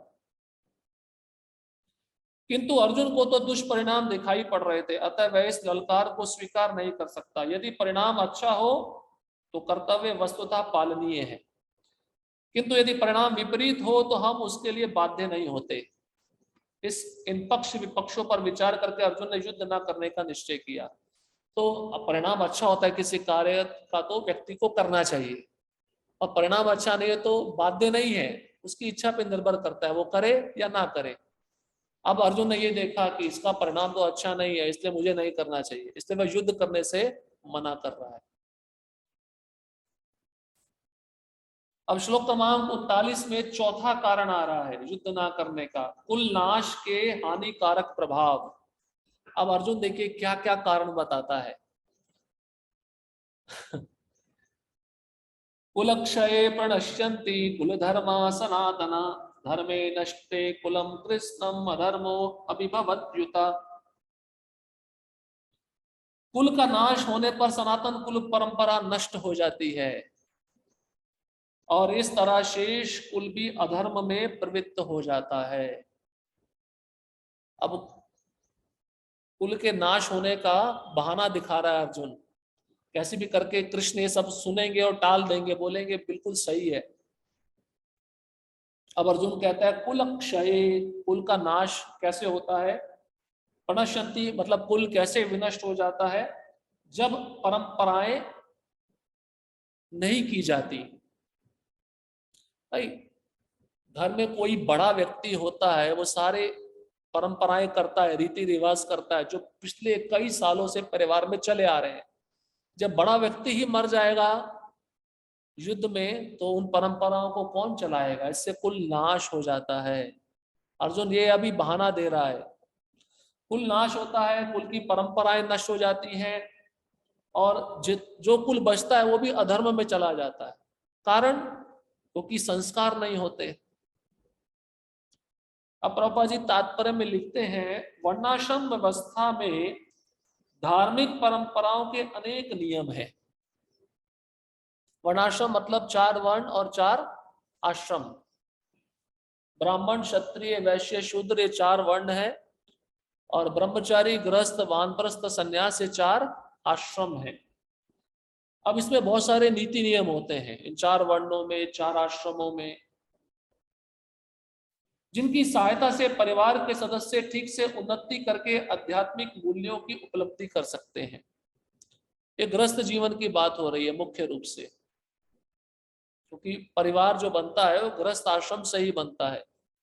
उसमें बहुत सारे विधि विधान होते हैं, क्या करना है क्या नहीं करना है, क्या करणीय है क्या अनुकरणीय है। परिवार में जन्म से लेकर मृत्यु तक के सारे संस्कारों के लिए वयोवृद्ध लोग उत्तरदायी होते हैं। जन्म से लेकर कब तक, मृत्यु तक। ये मनुष्य शरीर मिला है तो जिम्मेदारी वाला शरीर है। और ऐसा बताते हैं कि जब जन्म होता है तो जन्म से लेकर मृत्यु तक मनुष्य के साथ 16 प्रकार के संस्कार जुड़े होते हैं। अब कुल परंपरा में सारे संस्कार हो रहे हैं, अब वयोवृद्ध व्यक्ति नहीं रहेगा तो संस्कार नहीं होंगे, परंपरा जो चली आ रही है वो नहीं होगी, उससे कुल पूरा अधर्म के ओर मुड़ जाएगा। कौन कौन से संस्कार हैं? पहला है गर्भाधान संस्कार। एक अच्छे संतान को जन्म देने के लिए पति पत्नी को गर्भाधान संस्कार करना बहुत जरूरी है। आगे अर्जुन बताएगा गर्भाधान संस्कार नहीं होता तो वर्ण संकर पैदा होते हैं। वर्ण संकर मतलब हिप्पी, जो 4 नियमों को आप बिल्कुल पालन नहीं करते। तो गर्भाधान संस्कार प्रभुपाद जी सरल शब्दों में बताते हैं, दोनों पति पत्नी को 64 माला जप करना चाहिए, और सही समय देखना चाहिए, वेद के अनुसार, ग्रहों के अनुसार, शास्त्र के अनुसार संग करने का, सही स्थान देखना चाहिए, सही तिथि देखनी चाहिए। ये सब चीजें एक अच्छी संतान को जन्म देने में मदद करती हैं। अगर ये नहीं होगा तो वो राक्षसी बच्चा पैदा होगा। राक्षसी कैसे? आजकल खेल कूद में व्यस्त है ना सब बच्चे, सुनते तो है नहीं, राक्षसी प्रवृत्ति है। तो ये सब चीजें गर्भाधान संस्कार में होती हैं, और साथ ही साथ गुरु की आज्ञा भी लेनी होती है। और संग करते समय चेतना भी ऐसी होनी चाहिए कि वह बच्चा जो आएगा उसको हम भगवान की सेवा में लगाएंगे, अपने इंद्र तृप्ति के लिए नहीं। बेटा पैसा कमाओ, पैसा कमा के हमारे लिए लेकर आओ। आजकल तो कोई ध्यान देता नहीं ना, बच्चे अमेरिका चले जाते हैं माता पिता को छोड़कर, या माता पिता को वृद्धाश्रम में छोड़ देते हैं। ये संस्कार नहीं हुए इसलिए सब परिणाम भोगना पड़ रहा है।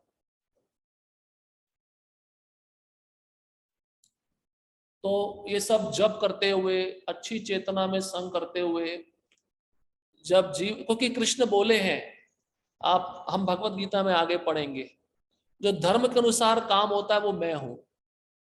अच्छी संतान को जन्म देने के लिए जब पति पत्नी संयुक्त होते हैं, मिलते हैं, उसको भक्त बनाने का उनका प्रयोजन होता है, तो कृष्ण कहते वो काम मैं हूं। हाँ, अगर वो संतान पैदा हो रही है लेकिन अपनी इंद्र तृप्ति के लिए, प्रभुपाद कहते कुत्ते बिल्ली की तरह, तो कृष्ण कहते वो काम मैं नहीं हूं, वो तो अधर्म है फिर।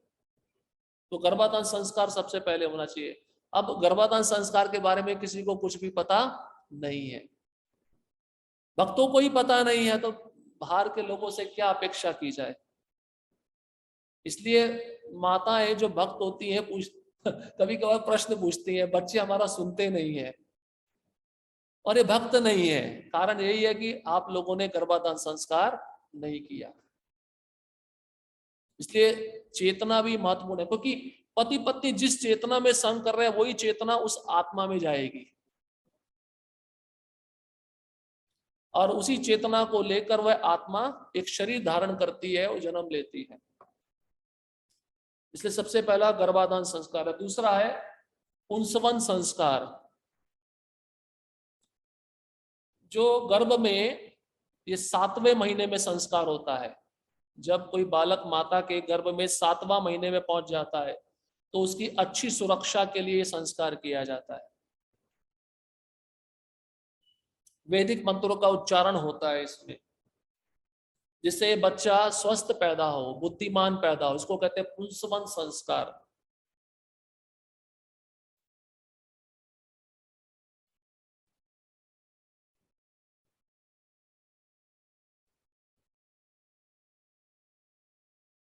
इसके बाद आता है सिमंतोनयन संस्कार। सिमंतोनयन, जब बच्चे को बाहर निकालते हैं, माँ की नाल से जुड़ा होता है, उसको काटते हैं, इसको कहते हैं सिमंतोनयन संस्कार।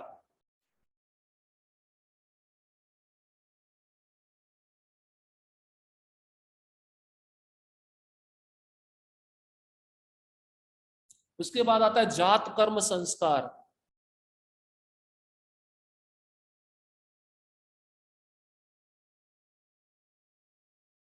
ये बच्चे के जन्म के पश्चात सारे दोषों से मुक्त करने के लिए जात कर्म संस्कार किया जाता है। बहुत सारे दोष उस बच्चे को लगते हैं, उन दोषों से मुक्त होने के लिए माता पिता ये संस्कार करते हैं,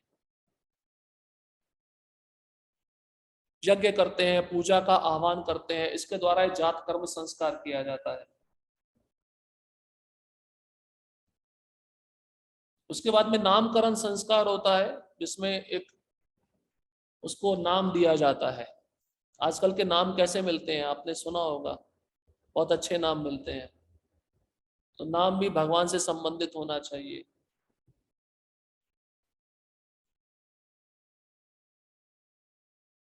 उसकी जन्म पत्रिका बनती है, उसकी कुंडली बनती है, जन्म के समय ग्रह नक्षत्र क्या थे, उसके आधार पर उसका अक्षर चुना जाता है और नाम रखा जाता है। छठवां है निष्क्रमण संस्कार। निष्क्रमण मतलब बच्चा जब पहली बार बाहर जाता है घर से पहली बार माँ की गोद में बाहर जाता है उस समय भी संस्कार रहता है, क्योंकि पहली बार वह पंच महाभूत पृथ्वी जल तेज वायु आकाश इनको देखता है। और ये पंच महाभूत उस बच्चे का, उसको अच्छे रखने में, उसके शरीर को, उसके मानसिक स्थिति को अच्छा रखने में मदद करते हैं। सातवां है अन्नप्राशन संस्कार। जब बच्चे को 7 महीने या 6 महीने में पहला अन्न का दाना दिया जाता है।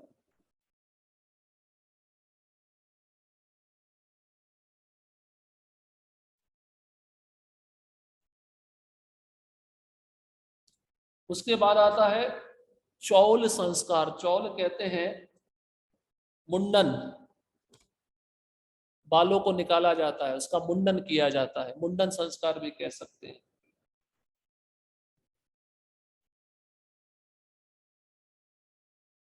उसके बाद विद्या आरंभ।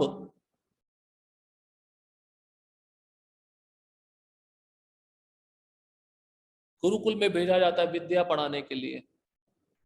आजकल तो स्कूल और कॉलेज है, हमने सोचा यही विद्या के केंद्र है। उसके बाद में कर्ण वेद। कर्ण मतलब कान छिदवाए जाते हैं, ये भी संस्कार कहलाता है।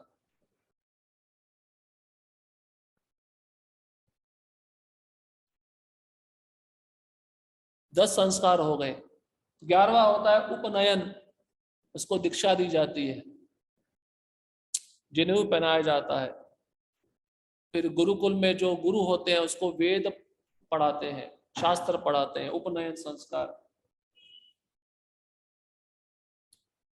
12वां वेद आरंभ। ये गुरुकुल में ही जाकर उपनयन के बाद में वेद आरंभ, 4 वेदों को पढ़ने का वह अधिकारी बन जाता है, वेद आरंभ संस्कार।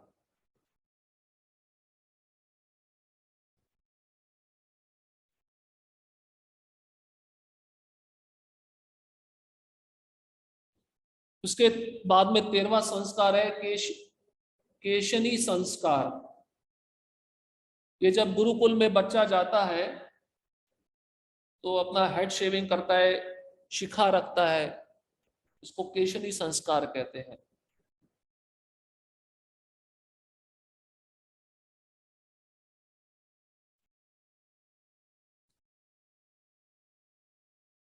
चौदवा है समवर्तन संस्कार। जब बच्चा वो गुरुकुल से पूरी शिक्षा प्राप्त करके घर वापस आता है, समवर्तन संस्कार।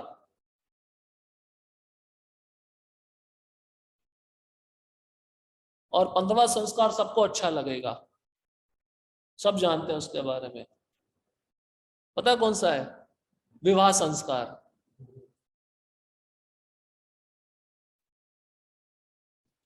तो विवाह संस्कार में भी बहुत सारे संकल्प लिया जाता है।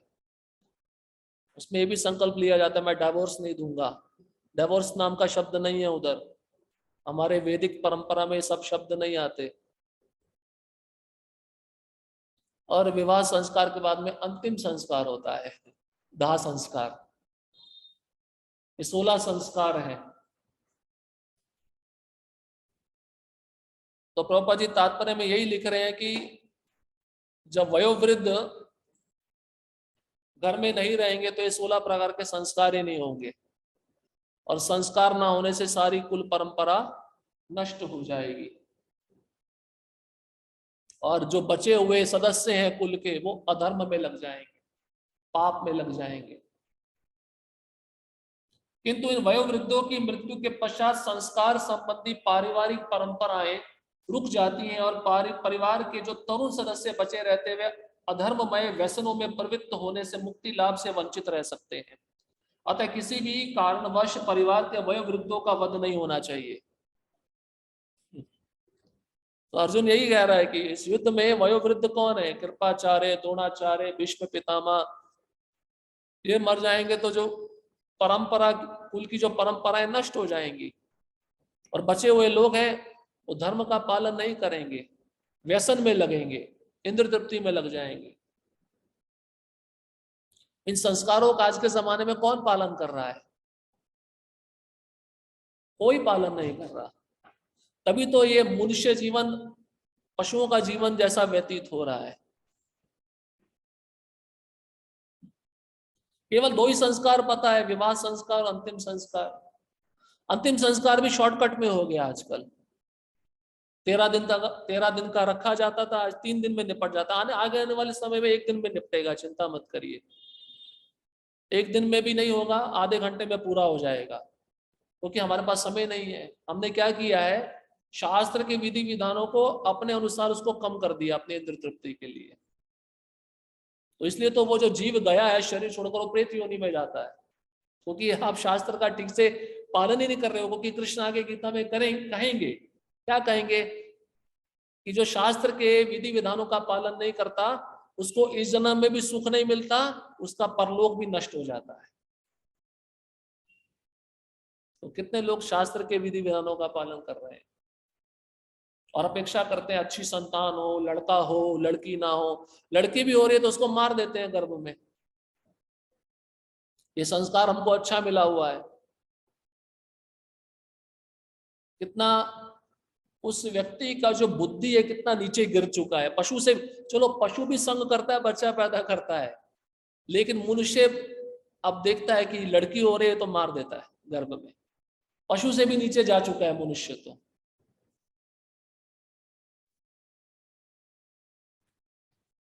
श्लोक क्रमांक 40। अधर्माभिभवात् कृष्ण प्रदुष्यन्ति कुल स्त्रिया स्त्रीषु दुष्टा सुवार्ष्णेया जायते वर्ण संकरा।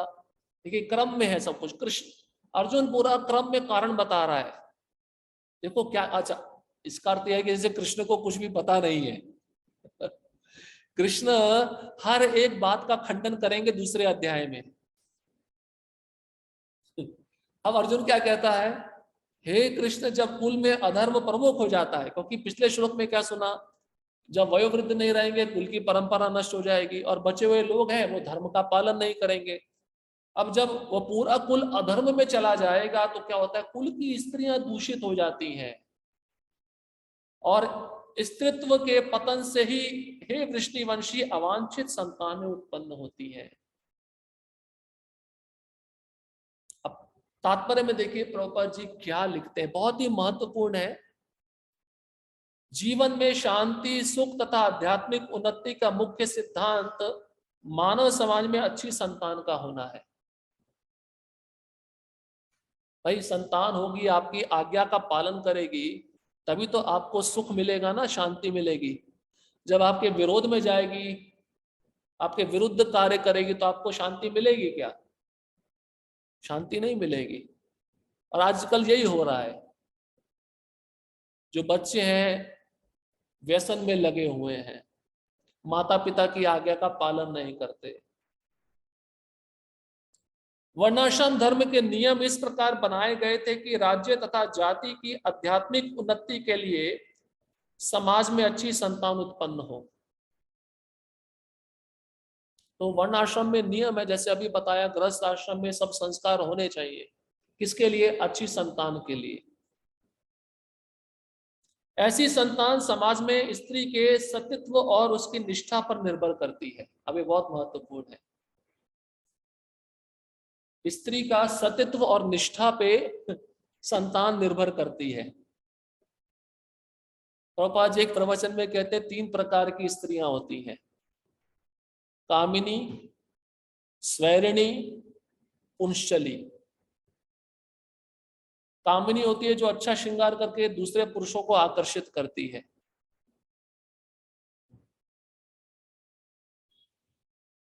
स्वैरिणी होती है जो स्वतंत्र रहती है, उसको किसी के भी काबू में, किसी के भी निरीक्षण में नहीं रहना है, किसी का नहीं सुनना। प्रभुपाद जी उदाहरण देते हैं स्वैरिणी का, जैसे बिजली चमकती है आकाश में, अभी 1 सेकंड आपने इधर देखा, इधर चमकी है, फिर 2 सेकंड बाद उधर चमकेगी। मतलब स्वतंत्र रहना है उस स्वैरिणी स्त्री को। और तीसरी है पुंशली। पुंशली रोज नया आदमी चाहती है, रोज नया, इसको वेश्या भी कह सकते हैं आप। तो प्रभुपाद जी कहते हैं ये 3 प्रकार की स्त्रियां हैं कलयुग में। सतीत्व नष्ट हो चुका है पूरा। इसलिए बताते हैं कि स्त्री एक समाज के सामने एक्सपोज करने का वस्तु नहीं है। वो संभाल के रखने का वस्तु है, उसका इज्जत है, उसका डिग्निटी है, उसका सम्मान करना चाहिए।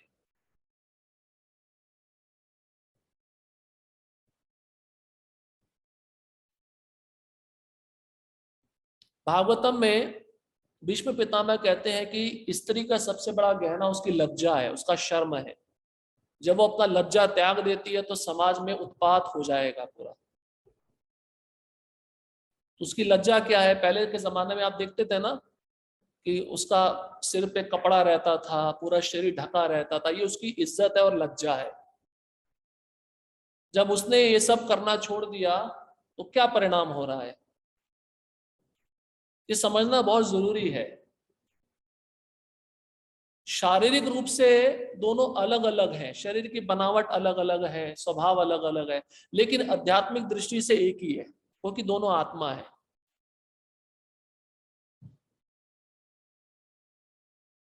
इसलिए स्त्रियों को बाहर जाकर कमाने का अनुमति नहीं है,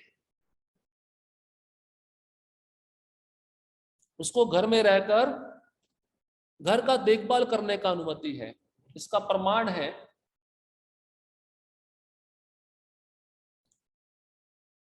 भागवतम 7वां स्कंद 11वां अध्याय 25वां श्लोक। स्त्री नाम च पति देवानाम तत्शुश्रूषु नकूलता तद बंधस्व अनुवृत्तिश्च नित्यम तद व्रत धारणम। स्त्री का धर्म बताते हैं, पति की सेवा करना, पति के अनुकूल कार्य करना, और पति से संबंधित जितने भी रिश्तेदार हैं उनकी सेवा करना, और पति के व्रतों का पालन करना, ये 4 स्त्री धर्म है। जब स्त्री इन 4 धर्मों को छोड़कर अन्य कार्य करेगी तो वह पूरे कुल का नाश कर देगी।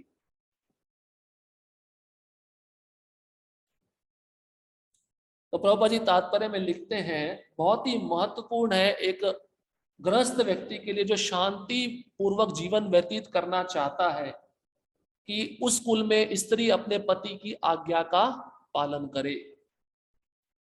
किसी भी प्रकार से पति के मतभेद होने से पूरे परिवार में अशांति फैल जाएगी। इस संदर्भ में चाणक्य पंडित ने एक महत्वपूर्ण उपदेश दिया है, दाम्पत्यो कलो नास्ति तत्र स्त्री स्वयं आगता। जब पति और पत्नी में कोई झगड़ा नहीं होता तो वहां पर लक्ष्मी स्वयं निवास करती है। जहां पे स्त्री का सम्मान होता है वहां पे देवता भी निवास करते हैं।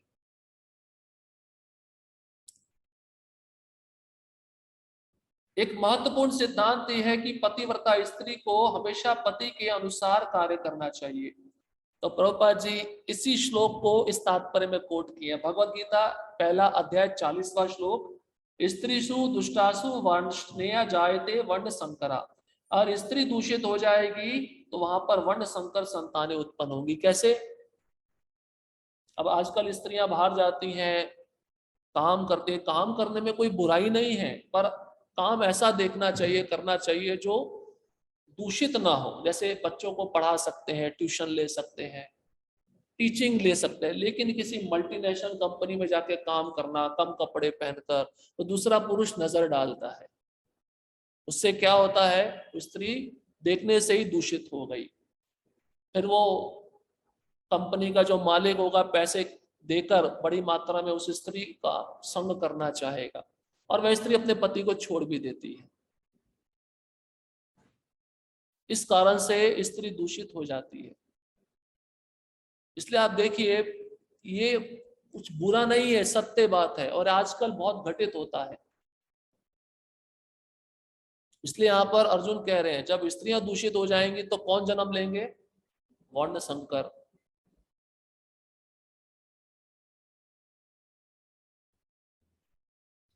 स्त्री के और भी धर्म बताए गए हैं अनेक शास्त्रों में, अथर्ववेद में भी बहुत सारे उसके धर्म हैं।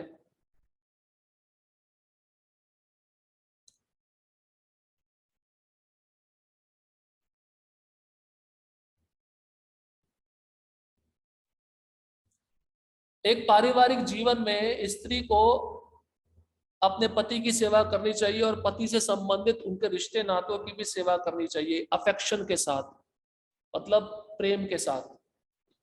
और दूसरे पुरुषों के साथ संग करना वर्जित है, मतलब उनके साथ घुल मिल के बातें करना, उपहास करना, ये स्त्री का धर्म नहीं है अन्य पुरुषों के साथ।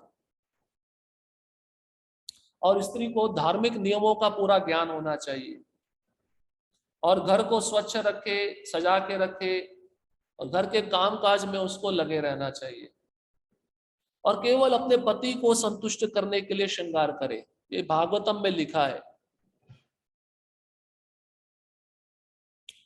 और यहाँ पे भी बताते हैं जब पति घर में नहीं है, घर से दूर है, तो उसको ज्यादा श्रृंगार नहीं करना चाहिए। क्यों? ज्यादा श्रृंगार करेगी तो दूसरे पुरुष का नजर पड़ेगा।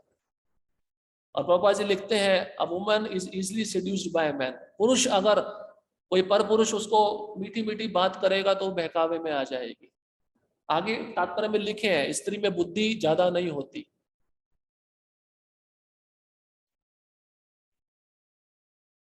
अब जो लव जिहाद हो रहा है वो कैसे हो रहा है? वो नाम बदल के आता है, मीठी मीठी बात करता है, फंसा लेता है, बाद में उसको पता चलता है मेरे साथ धोखा हो गया। ये शास्त्र जो बोल रहा है बिल्कुल सत्य बोल रहा है।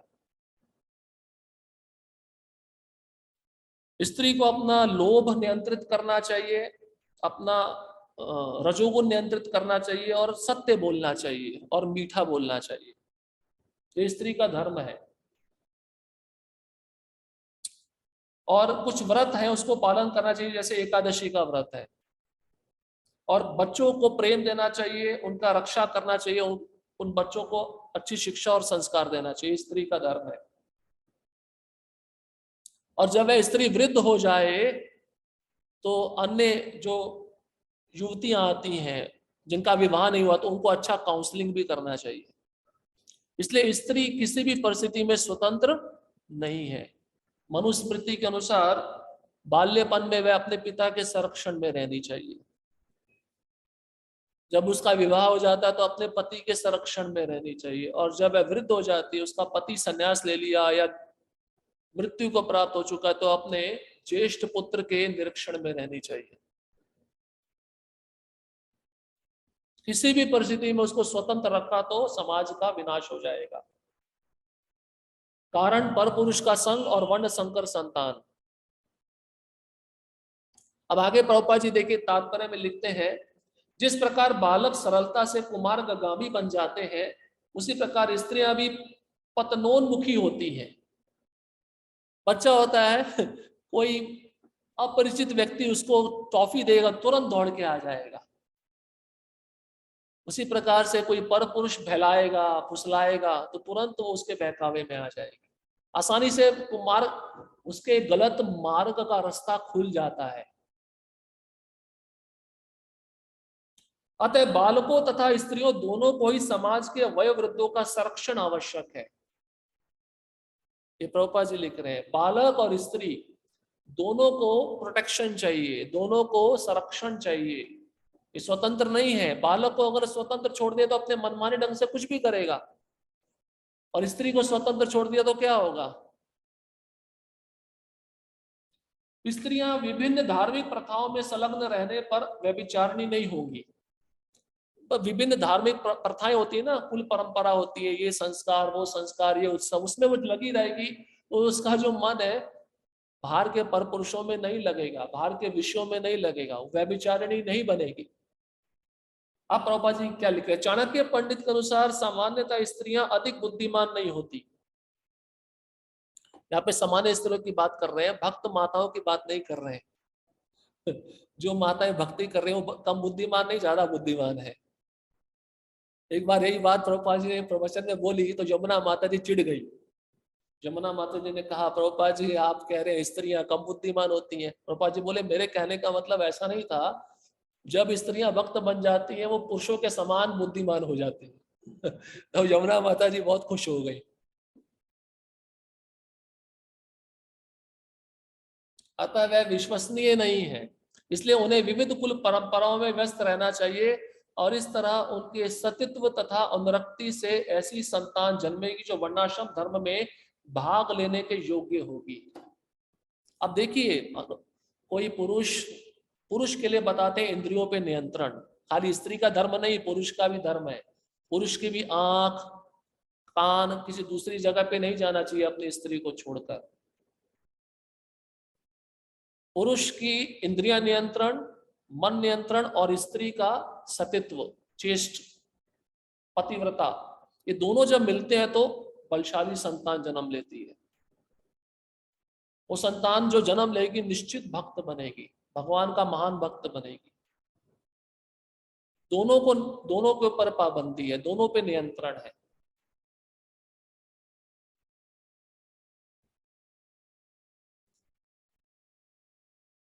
ऐसे वर्णाश्रम धर्म के विनाश से यह स्वाभाविक है कि स्त्रियां स्वतंत्रता पूर्वक पुरुषों से मिल सकेंगी और व्यभिचार को प्रशय मिलेगा, जिससे अवांछित संतानें उत्पन्न होंगी।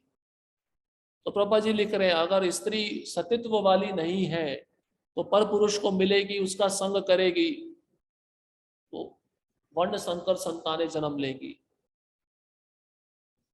दिखने में मनुष्य जैसी होंगी पर आचरण कैसा होगा? आसुरी आचरण होगा, रजोगुण तमोगुण वाला आचरण होगा। निठल्ले लोग भी समाज में व्यभिचार को प्रेरित करते हैं। निठल्ले मतलब जिनको कोई कामकाज नहीं, जिनको कोई ज्ञान नहीं है शास्त्र का, वो भी कहते हैं हाँ कोई स्त्री पर पुरुष को मिल रही है, अच्छा है, वो मिलना चाहिए, बातचीत करना चाहिए। और इस तरह अवांछित बच्चों की बाढ़ आ जाती है। अभी कलयुग में ये तो बच्चों की बाढ़ आई हुई है ना,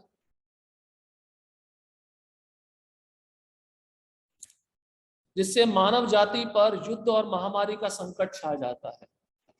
अब ये जो अवांछित संतानें पैदा होती है, प्रकृति इसको झेल नहीं पाती और प्रकृति क्या करती है? युद्ध होते हैं।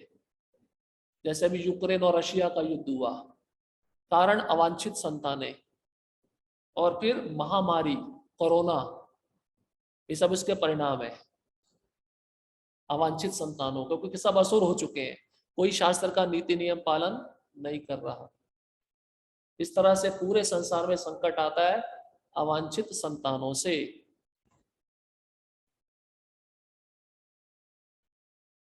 अब आगे क्या देखिए, कनेक्शन बता रहे हैं अर्जुन, श्लोक क्रमांक 41। संकरो नरका ये वा कुलग्नानाम कुलस्य च पतन्ति पितरो हेषाम लुप्त पिंडो ददक क्रिया। अवांछित संतानों की वृद्धि से निश्चयी परिवार के लिए तथा पारिवारिक परंपरा को विनष्ट करने वालों के लिए नारकीय जीवन उत्पन्न होता है। ऐसे पतित कुलों के पुरखे पितर लोग गिर जाते हैं, क्योंकि उन्हें जल तथा पिंडदान देने की क्रियाएं समाप्त हो जाती हैं। अब अवांछित संतानें हो गई तो पारिवारिक परंपरा तो पहले ही विनष्ट हो चुकी है और नरक में जीवन उत्पन्न हो जाता है। कैसे? क्योंकि जो पितर दिवंगत हो चुके हैं, शरीर छोड़ चुके हैं, उनको पिंडदान नहीं मिलता।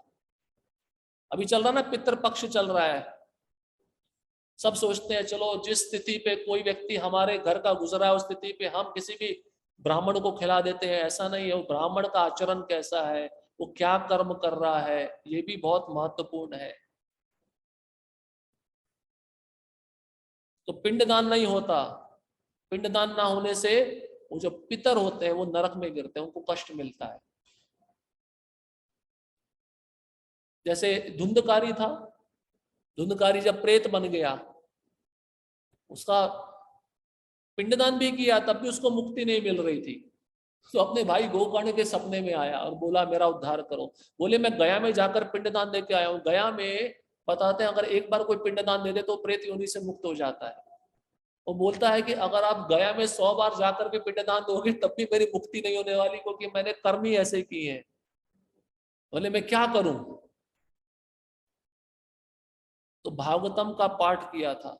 कहने का मतलब ये है कि उस व्यक्ति को जो गया है उसको स्थूल शरीर नहीं मिलता, वो प्रेत की योनि में भटकता रहता है, भूत की योनि में भटकता है, क्योंकि घर के लोग पाप कर्म कर रहे हैं, पिंडदान नहीं हो रहा। यहाँ पे आप जल चढ़ाओगे, कुछ दान दोगे तो उस व्यक्ति को मिल जाता है। और शास्त्र में लिखा है अगर उस कुल में कोई भक्त जन्म ले ले तब तो पितर प्रसन्न हो जाते हैं। वो सोचते हैं हमारा भाग्य है कि हमारे कुल में कोई भक्त जन्म लिया है। इसलिए तो प्रहलाद महाराज को भगवान नरसिंह देव क्या बोले, जिस कुल में आप जैसा भक्त जन्म लेगा तो उसकी 21 पीढ़ियां तो भगवत धाम चली जाती है। 21 पीढ़ियां। अगर कुल में ऐसा भक्त जन्म ले ले जो नाम पे श्रद्धा रखता है, भागवतम श्रवण करने में लगा है, तो उसके पितरों को कभी कोई दोष नहीं लगेगा। ये अभी तात्पर्य में प्रभुपाद जी आगे बताएंगे इस बात को।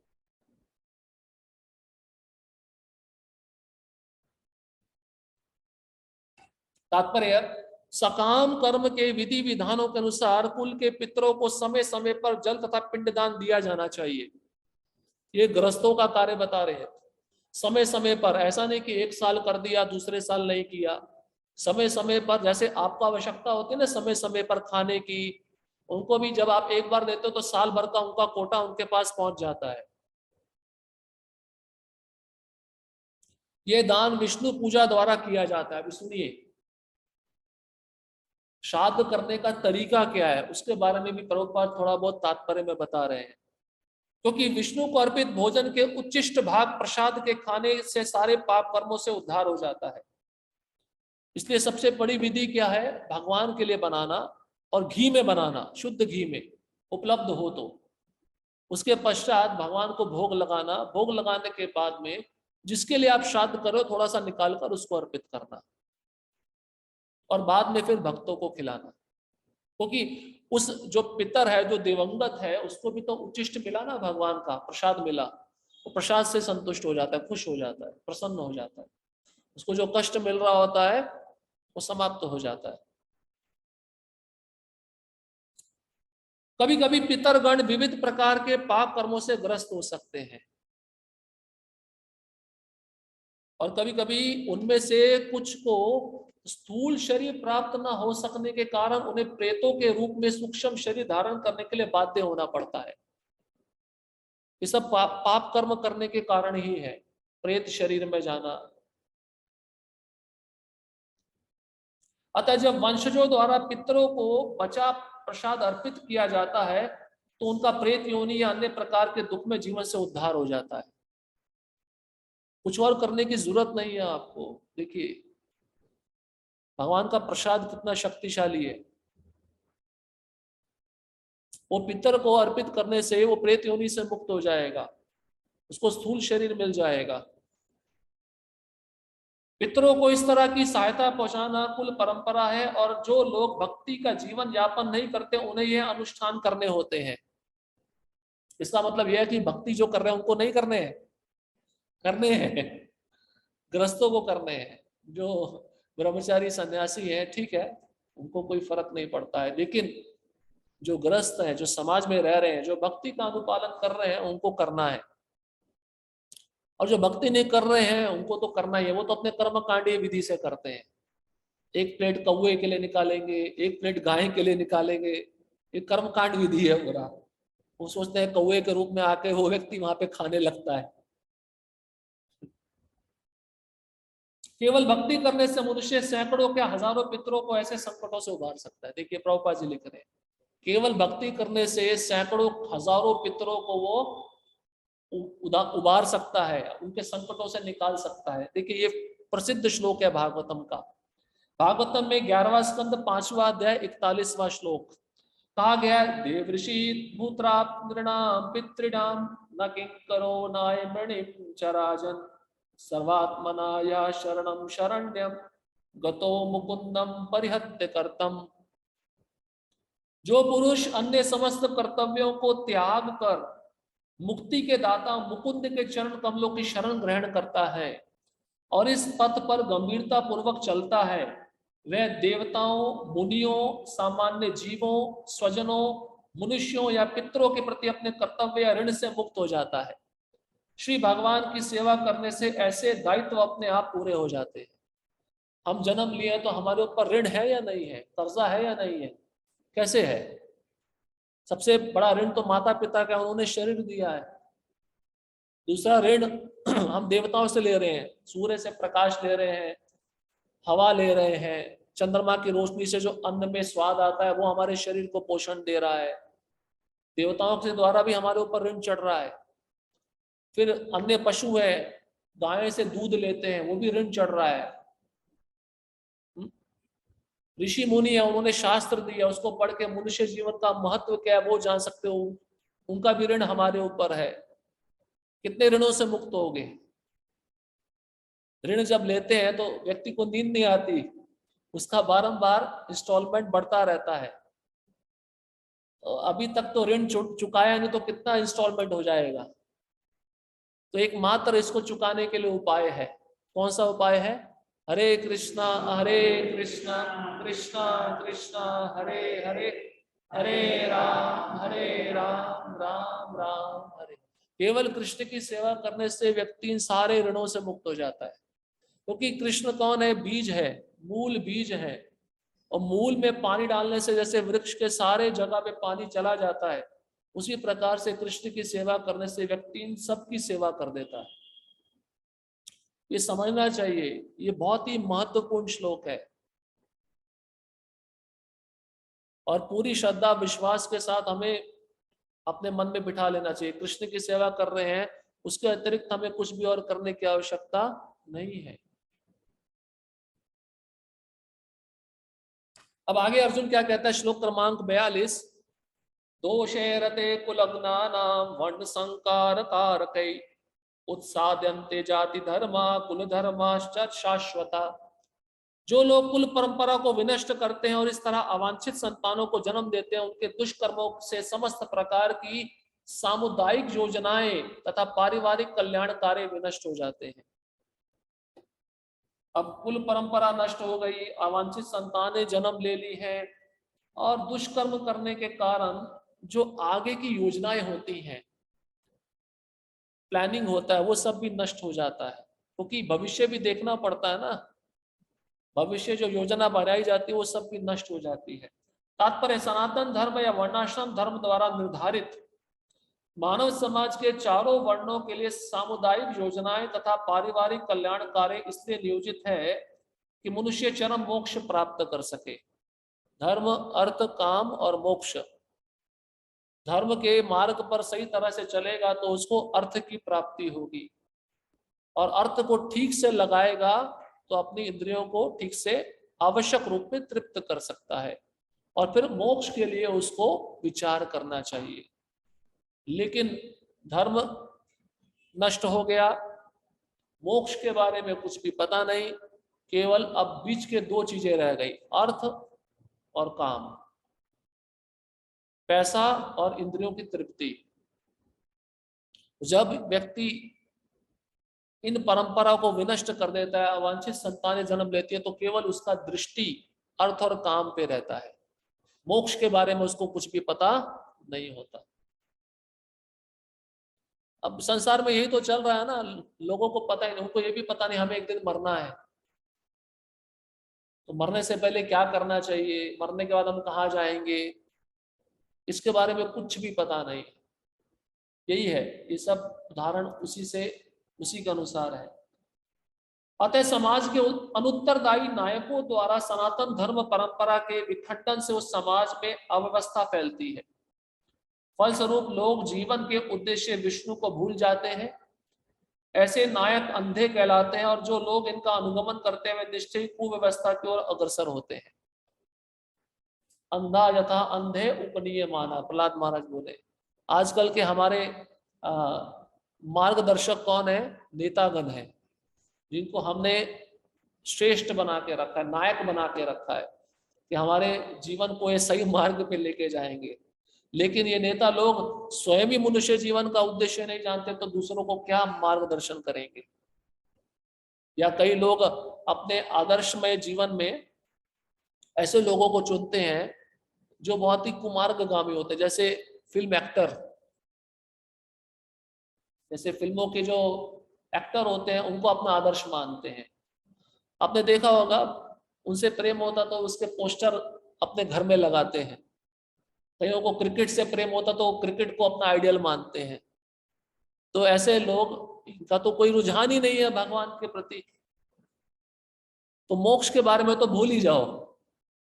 मोक्ष मतलब इस मनुष्य जीवन के बंधन से मुक्ति, जन्म मृत्यु के चक्र से मुक्ति, इसके विषय में कोई सोच नहीं रहा।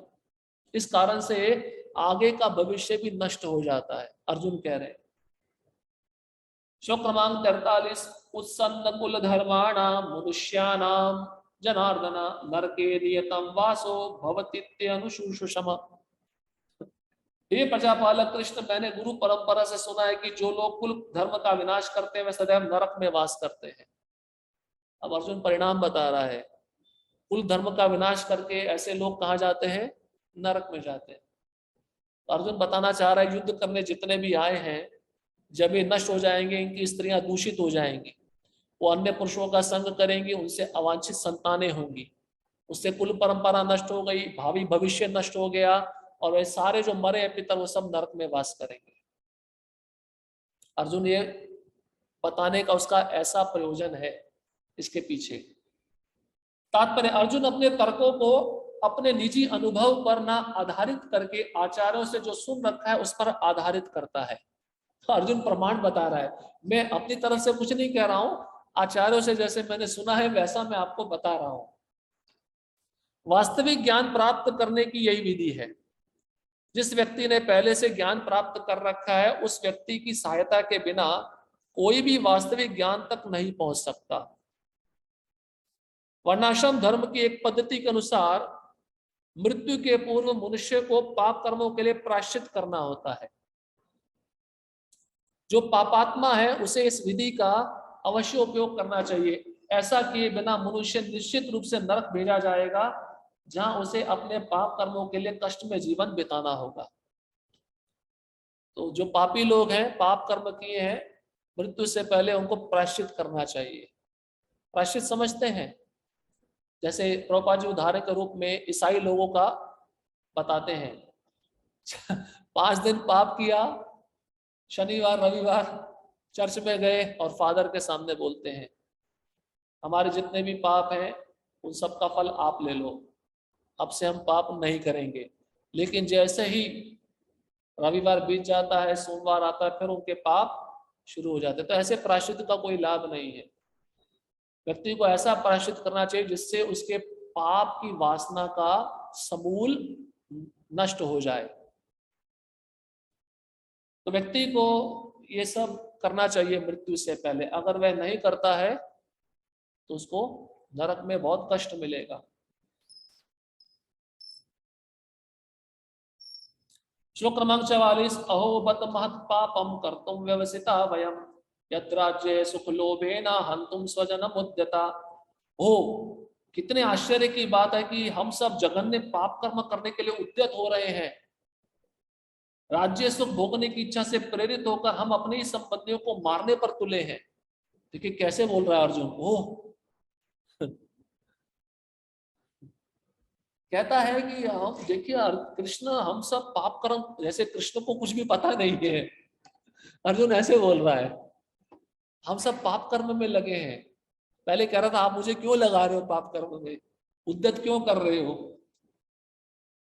राज्य सुख की इच्छा को भोगने के लिए हम अपने स्वजनों को मारने के लिए लगे हुए हैं। तात्पर्य, स्वार्थ के वशीभूत होकर मनुष्य अपने सगे भाई, बाप या माँ के वध जैसे पाप कर्मों में प्रवृत्त हो सकता है। विश्व के इतिहास में ऐसे अनेक उदाहरण मिलते हैं। किंतु भगवान का साधु भक्त होने के कारण अर्जुन सदाचार के प्रति जागरूक है, अतः वह ऐसे कार्यों से बचने का प्रयत्न करता है। तो देहात्म बुद्धि के कारण क्या होता है? स्वार्थ पैदा होता है। स्वार्थ के वशीभूत होकर व्यक्ति अपने स्वजनों को मार देता है। आपने सुना होगा, एक पुत्र अपनी मां का भी वध कर देता है। एक पुत्र अपनी मां का भी वध कर देता है, या मां अपने पुत्र का वध कर देती है। कैसे? जैसे मां का जो प्रेम है अपने पति के प्रति ना होकर किसी और पुरुष के प्रति है, और बच्चे को पता लग जाता है तो बच्चे को मार देती है और उस पर प्रेमी के साथ में भाग जाती है। हर एक के जीवन में ऐसा है, हर एक के परिवार में ऐसा है। इसलिए यहाँ पे प्रभुपाद जी कहते हैं अर्जुन साधु की तरह व्यवहार कर रहा है, उसका आचरण कैसा है? सदाचार के जैसा है, और ऐसे कार्यों से बचने का वह प्रयत्न करना चाहता है कि मुझे ऐसे पाप में मत लगाइए। श्लोक क्रमांक 45। यदि माम प्रतिकार अशस्त्रम शस्त्र पाणय धातराष्ट्रणे हन्युस्तन्मे क्षेमतरम भवेत्।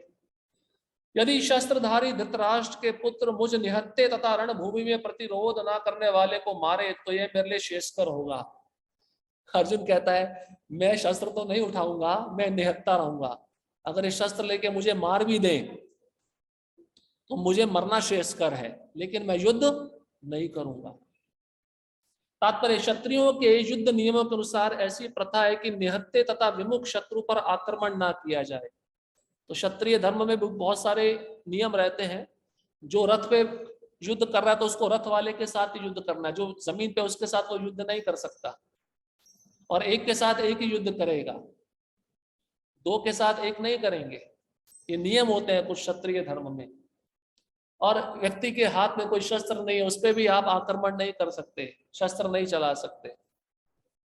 किंतु अर्जुन ने निश्चय किया कि शत्रु भले ही इस विषम अवस्था में उस पर आक्रमण कर दे, किंतु वह युद्ध नहीं करेगा। उसने इस पर विचार नहीं किया कि दूसरा दल युद्ध के लिए कितना उद्यत है। इन सब लक्षणों का कारण उसकी दयाद्रता है, जो भगवान के महान भक्त होने के कारण उत्पन्न हुई। ये कोई सांसारिक संबंध जैसे ही भाव नहीं है, वो भक्त होने के कारण स्वभावतः उसके मन में दया है, इसलिए वो युद्ध करना ही नहीं चाहता है। अब इस अध्याय का अंतिम श्लोक क्रमांक 46। संजय उवाच एवं मुक्त्वा अर्जुन आसांख्ये रथोपस्थ उपाविशत् विसर्ज्य सशरम चापम शोक संविघ्न मानसा। संजय ने कहा, युद्ध भूमि में इस प्रकार कहकर अर्जुन ने अपना धनुष तथा बाण एक और रख दिया और शोक संतप्त चित्त से रथ के आसन पर बैठ गया। अब बाण और धनुष को रख दिया साइड में, तो मतलब क्या, युद्ध नहीं करूंगा, और शोक संतप्त है। तात्पर्य, अपने शत्रु की स्थिति का अवलोकन करते समय अर्जुन रथ पर खड़ा हो गया था। भाई शत्रु को देखना था ना, तो कृष्ण को बोला रथ को लेके चलो, खड़ा था, देख रहा था किससे युद्ध करना है, अवलोकन कर रहा था। किंतु वह शोक से इतना संतप्त हो उठा कि अपना धनुष बाण एक और रखकर रथ के आसन पर पुनः बैठ गया। अब बैठने का मतलब क्या है, मैं युद्ध नहीं करूंगा। इतना सारा भाषण सुना दिया अर्जुन ने, मैं युद्ध नहीं करूंगा, एक ही उसकी इच्छा है। अब एक ही जिद लेकर बैठा है कि ऐसा दयालु तथा कोमल हृदय व्यक्ति जो भगवान की सेवा में रत हो, आत्मज्ञान प्राप्त करने के योग्य है। अब भगवान इसके कोमलता को देख रहे हैं। अब भगवान देखेंगे कि सच में इसको ज्ञान की आवश्यकता है, ये मोह में पड़ गया है। ऐसा बताते हैं कि भगवत गीता दूसरे अध्याय से प्रारंभ होती है। अब भगवान अपना प्रवचन अगले अध्याय से प्रारंभ करेंगे। अब अर्जुन कुछ नहीं बोलेगा, अर्जुन केवल सुनेगा, इसलिए उसको सुनना ज्यादा आनंदित है। तो इस प्रकार से ये पहला अध्याय आपका यहाँ पे समाप्त होता है। हरे कृष्णा कृष्णा कृष्णा हरे हरे, हरे राम राम राम हरे हरे। इस प्रकार भगवत गीता के प्रथम अध्याय कुरुक्षेत्र के युद्ध स्थल में सैन्य निरीक्षण का भक्ति वेदांत तात्पर्य पूर्ण हुआ। तो किसी का कोई प्रश्न है?